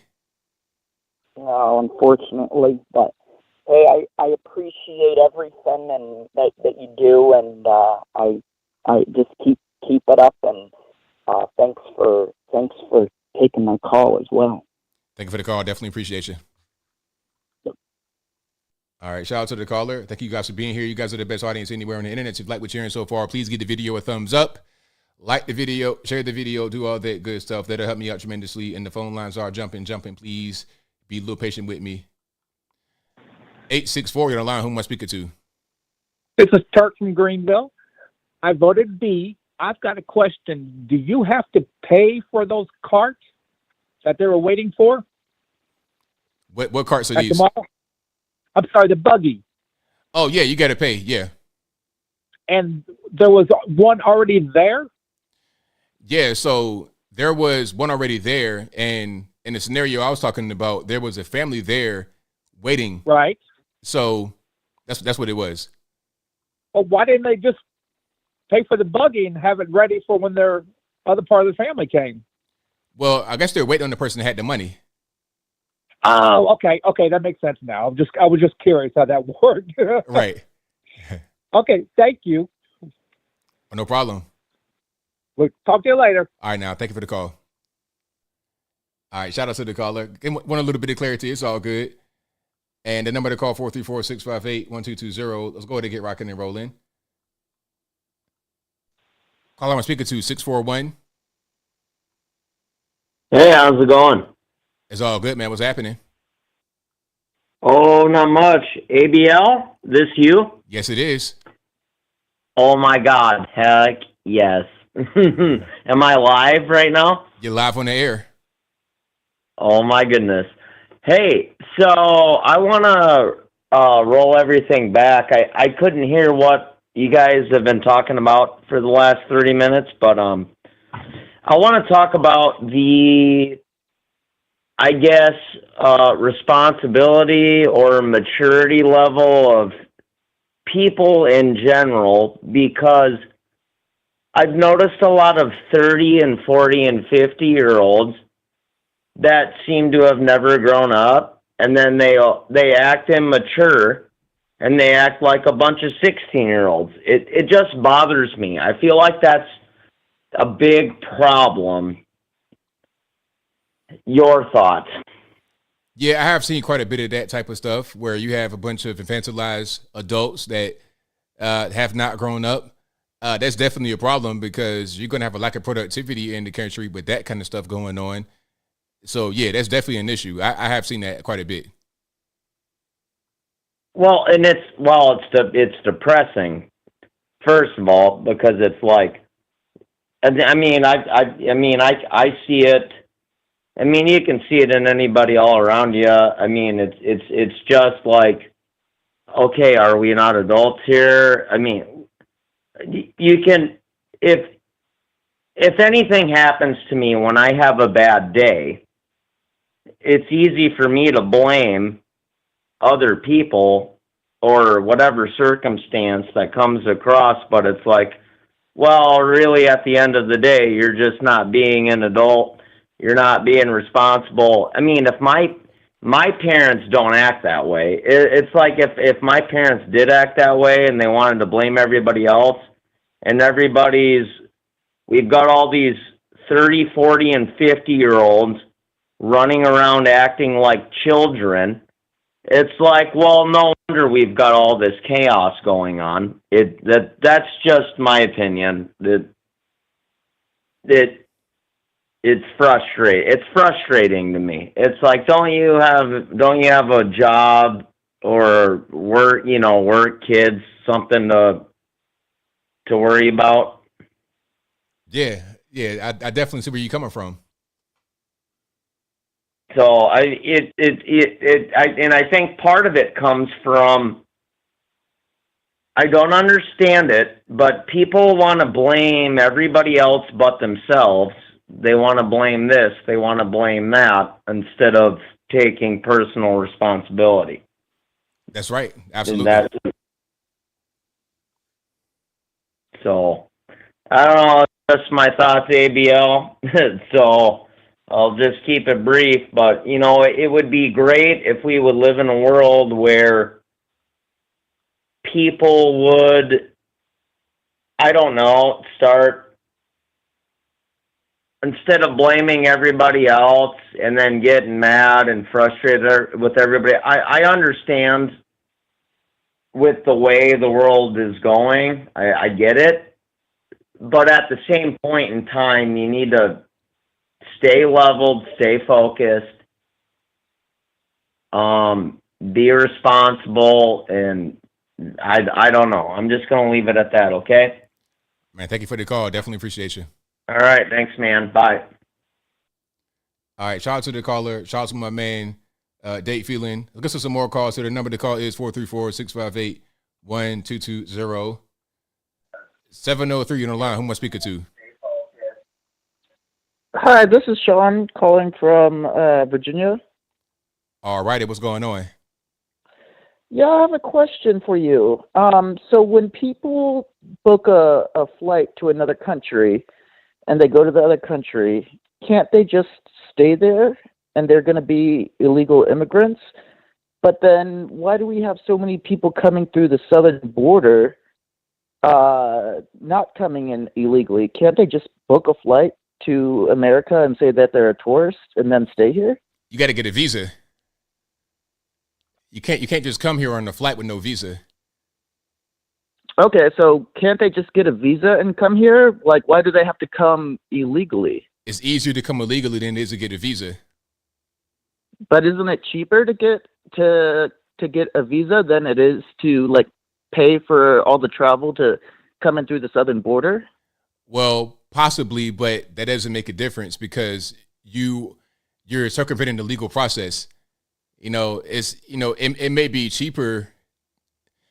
It may be cheaper, but it's not easier. Gotcha. Thank you, ABL. Thank you for the call. Appreciate you. Take care. Bye. Yeah, shout out to the call. That's a good question because, it's a logical question because people do that. But the problem is they get a visa and overstay. That's the people that come over here illegally that way. But you got to be able to get that visa.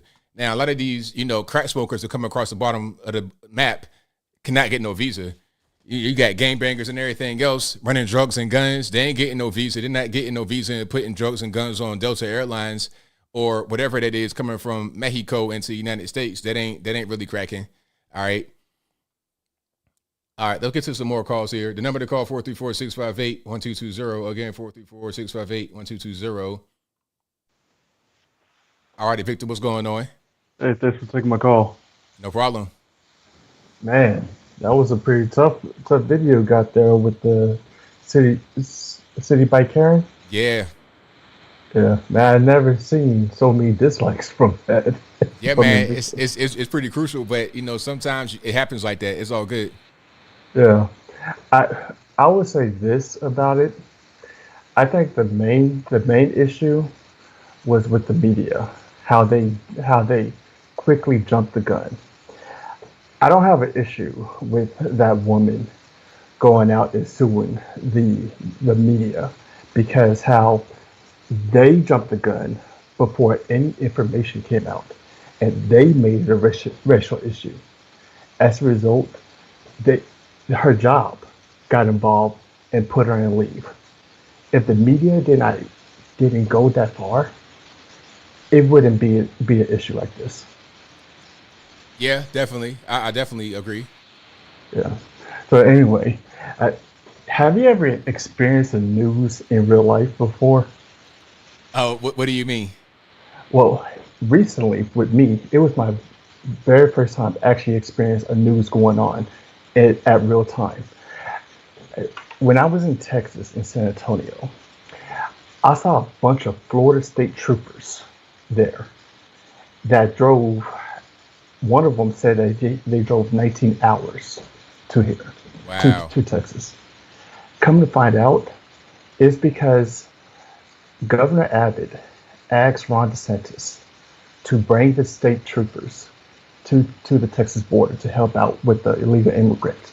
With that bill, was it Bill 42 that's going to expire? Yeah, you're talking about I know you're talking about Title 42. Yeah, Title 42. Yeah, to expire. I couldn't believe how so many state troopers from Florida going to Texas. Wow. Yeah, that goes to show you that he's trying to win. He's trying to win Texas too. Oh, absolutely. You know it. Yeah. So anyway, man, Target is getting hit hard because of what's going on with the whole clothing thing.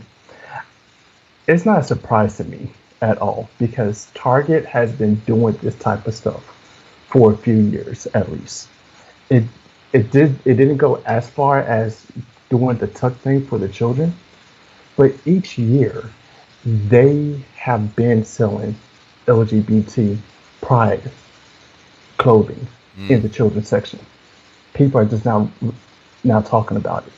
Right. I had no idea. I mean, because, a lot of men, we're not going to really be in Target. If we go to Target, we're not going shopping in the kids section. That's where the women are going to be at.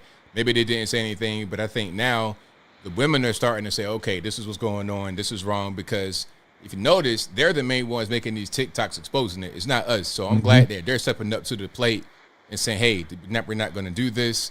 Let's go ahead and boycott now. Yeah. I mean, reason why I saw it, not because I'm my children, but also, I mean, I walk around Target and just seeing the things. I've seen it each year. Even in the men's section, they were saying dresses for during Pride Month. While they have a Father's Day section, right, just in one middle section in the aisle. That's it. Yeah, but they're about to lose money. Also, have you heard about Disney laying off people? I've not heard about that actually. Yeah, Disney is getting hit hard, not just because of the whole streaming thing, but also with the things that they put it out. How because of that, they're laying off a lot of people. This goes to show you that with what happened to Bud Light, Target, and Disney, that there is some type of moral standard they got to go by. It doesn't matter. It's cool that you're trying to make money, but once you cross that line, doing things like targeting children or putting out other propaganda that you know that people going to disagree, it's going to hit hard and you're going to go broke. Absolutely. You most certainly will. Yeah. So anyway, thanks for taking my call. Thanks for the call, man. Definitely appreciate you. All right, bye.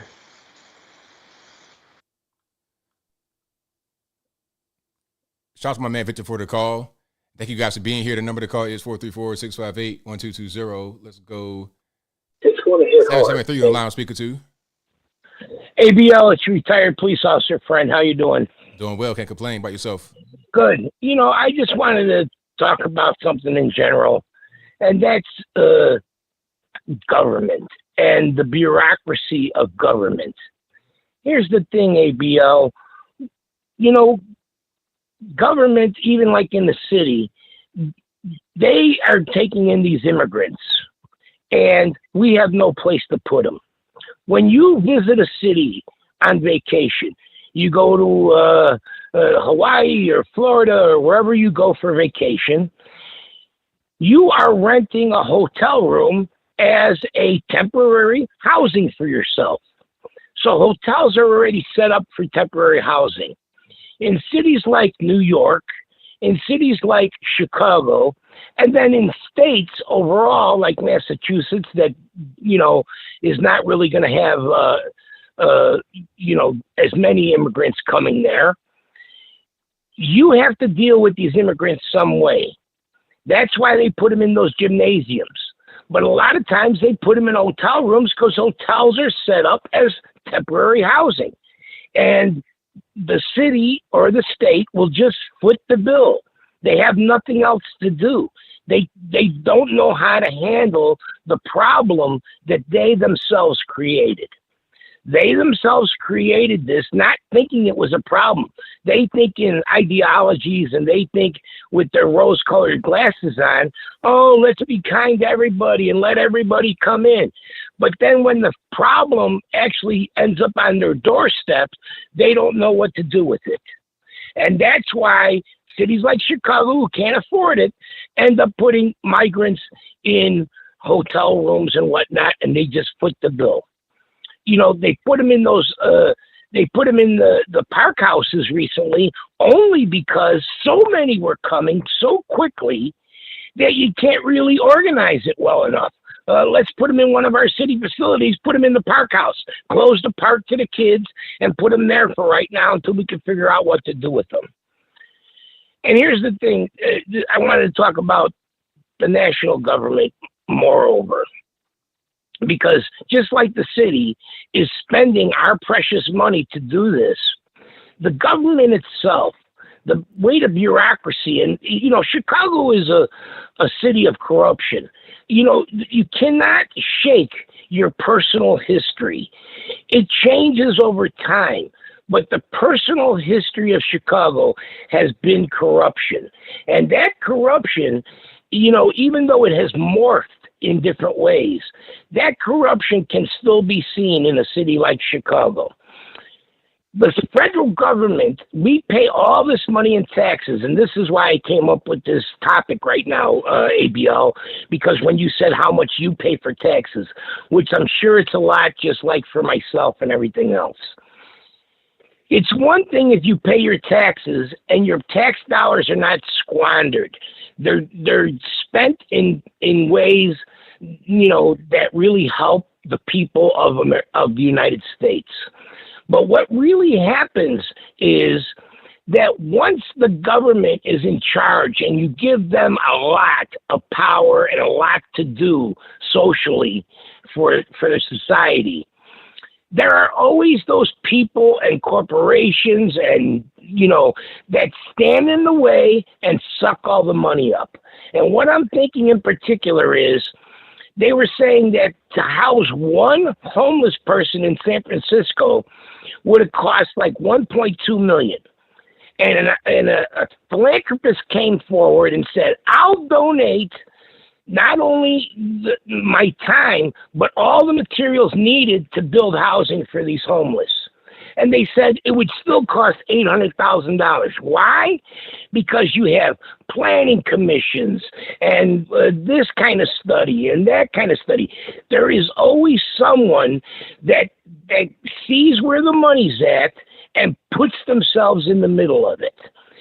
And they squander our money. They're squandering our money into Ukraine, not just for the war itself, but everything that goes around that's around it. The people that supply food and supply electricity and the whole infrastructure of planning a war or doing a war. And it's the same thing in here in America. There are so many programs and different things. It just eats up our tax money, and our tax money's not going to the right place. And it's infuriating is what it is. It's ridiculous that all our money has been squandered. And, the immigrants, once you open up the southern border, people are not going to come to this country legally. They want to come to this country and disappear. They don't want to be told to go home. That's why you have so many anchor babies, because they come here. Not only do they get pregnant here, but they come here while they're pregnant. We need to get to America and have this kid on American soil. Then we could deal with people like AOC, who's talking about separating families and all this other nonsense. And meanwhile, millions of people are coming into this country. Here's a response to the guy that called the construction worker that has the small construction company, who is dealing with the competition of illegal immigrants. Here's the thing. Once you have those people come in, whether if they're from Guatemala or Somalia or wherever they're from, once they come here, they're going to live their lives here. So if I know how to cook, I may open up a small restaurant. If I know how to do construction, I may be a bricklayer or find work doing bricklaying or whatever it might be. They are living here now. This is their home. Our government allowed them in, and they're going to do their work to build a life and stay here. That's the facts. You're not really in competition with illegal aliens. You're in competition with illegal citizens of the United States, because that's what they are. They are residents of the United States, even though they may be illegal. They're here. And as I said before, once they're here, once you put salt into the sauce, into the soup, you can't get it out. They're here to stay, and they're going to build their lives. And you have to compete with them. And that's the facts. So even if we put up a wall, an impenetrable wall tomorrow, the people that are already here are here. And you're not going to get many of them out of here. So you're going to have to deal with them. And, I want to make sure that my money and my tax dollars are not being squandered. That just gets me, because there's so much money coming in and so many people with their hands out. And I'm not just talking about the little guy, on welfare. I'm talking about corporations and everything else. Everybody is stealing our tax money, and it's not going to the right person. One last thing, ABL. I get a lot of solicitations on the phone because I still have a home line, which people hated, so that's why I call my cell phone now. They hated my landline because they're too young to even know what a landline sounds like. It sounds like a regular telephone, and they're not used to it. But here's the thing. I get a lot of solicitations, and I always ask the question, how much of my donation goes towards the charity? And typically, I've never heard over 10%. It's typically 3%, 7%. And I always say, why should I give you $100 so you could keep $93 for yourself and give my charity $7? I'm not doing it. And that's what happens. For every dollar that goes to somebody on welfare, thousands and thousands of dollars went to all kinds of other companies that are associated with that welfare. That's my 2 cents, ABL. I don't know if you have an opinion on that or not. And I'll talk to you later. Always great to take my call. I appreciate it. Thank you for the call. Definitely appreciate you. Thank you, ABL. All right, that is a great way to wrap up the show. I got to go ahead and roll it on out. I'm sorry for you guys who couldn't get on. If you couldn't get on tonight, you got to blame the white man for that. I was on time today. I was 100% on time today, right at 8 o'clock Eastern time. But to respond to my retired Chicago police officer friend, what he said there was really on point. I don't really have a lot to add. What he said about the illegal aliens living their lives here, that's the reality. They're living their lives here. They're going to be here. So it's like, what would we do next? It's a lot going on. And as far as like giving money to charity and they only give a small percentage of it to the actual cause, that's pretty much the way it is. It's almost like giving money to somebody on the street. How much of that money would go towards positive things versus their drug habit or something else? I'm getting off the topic, but thank you guys for being here. You guys are the best audience anywhere on these internets. If you enjoyed what you have heard tonight, please give the video a thumbs up, like the video, share the video, do all of that good stuff. That'll help me out tremendously. This is an audio streaming podcast. Well, not right now as I'm speaking live, but if you're listening to it, it's an audio streaming podcast. It'll be available on your favorite audio streaming platform, whether that be Google Play, Spotify, Stitcher, Anchor, Apple, iTunes, etc. Link for that will be in the description, or go to your favorite audio streaming platform and search ABL Live. I should pop right on up. Thank you to everybody that's been watching, retweeting, super chatting, whatever you're doing. I couldn't do the show without you. Thank you to the mods for keeping the trolls nice and in check and everything above board. I appreciate y'all for doing what you do. And I'll be back live again on Wednesday of this week. I'm here every Wednesday and Saturday live from 8 to 11 Eastern. And I'm here every single day putting out pre-recorded content. If you're not subscribed, please do so. If you don't know about the website, go to the website, bookmark that, go there every day. I put up articles for each video that I produce so you can see the sources from the left, from the right, from all sides. It'll be available for you right there in the box on the website. Alrighty, we got some more super chats here, I believe, just a couple more. I'll read those and then I put the wrap clean on the top. Thank you to Toon Shi, who says, going through tough times, identify as illegal. There you go. Yeah, identify as illegal, get whatever you want, huh? That's pretty much how that goes. And thank you to Lou Maldonado, who says, ABL, good banter. Thank you for that. I appreciate you guys. But that will be a wrap for me tonight. You guys have been great. But until next time, y'all be safe. I'm out. And peace.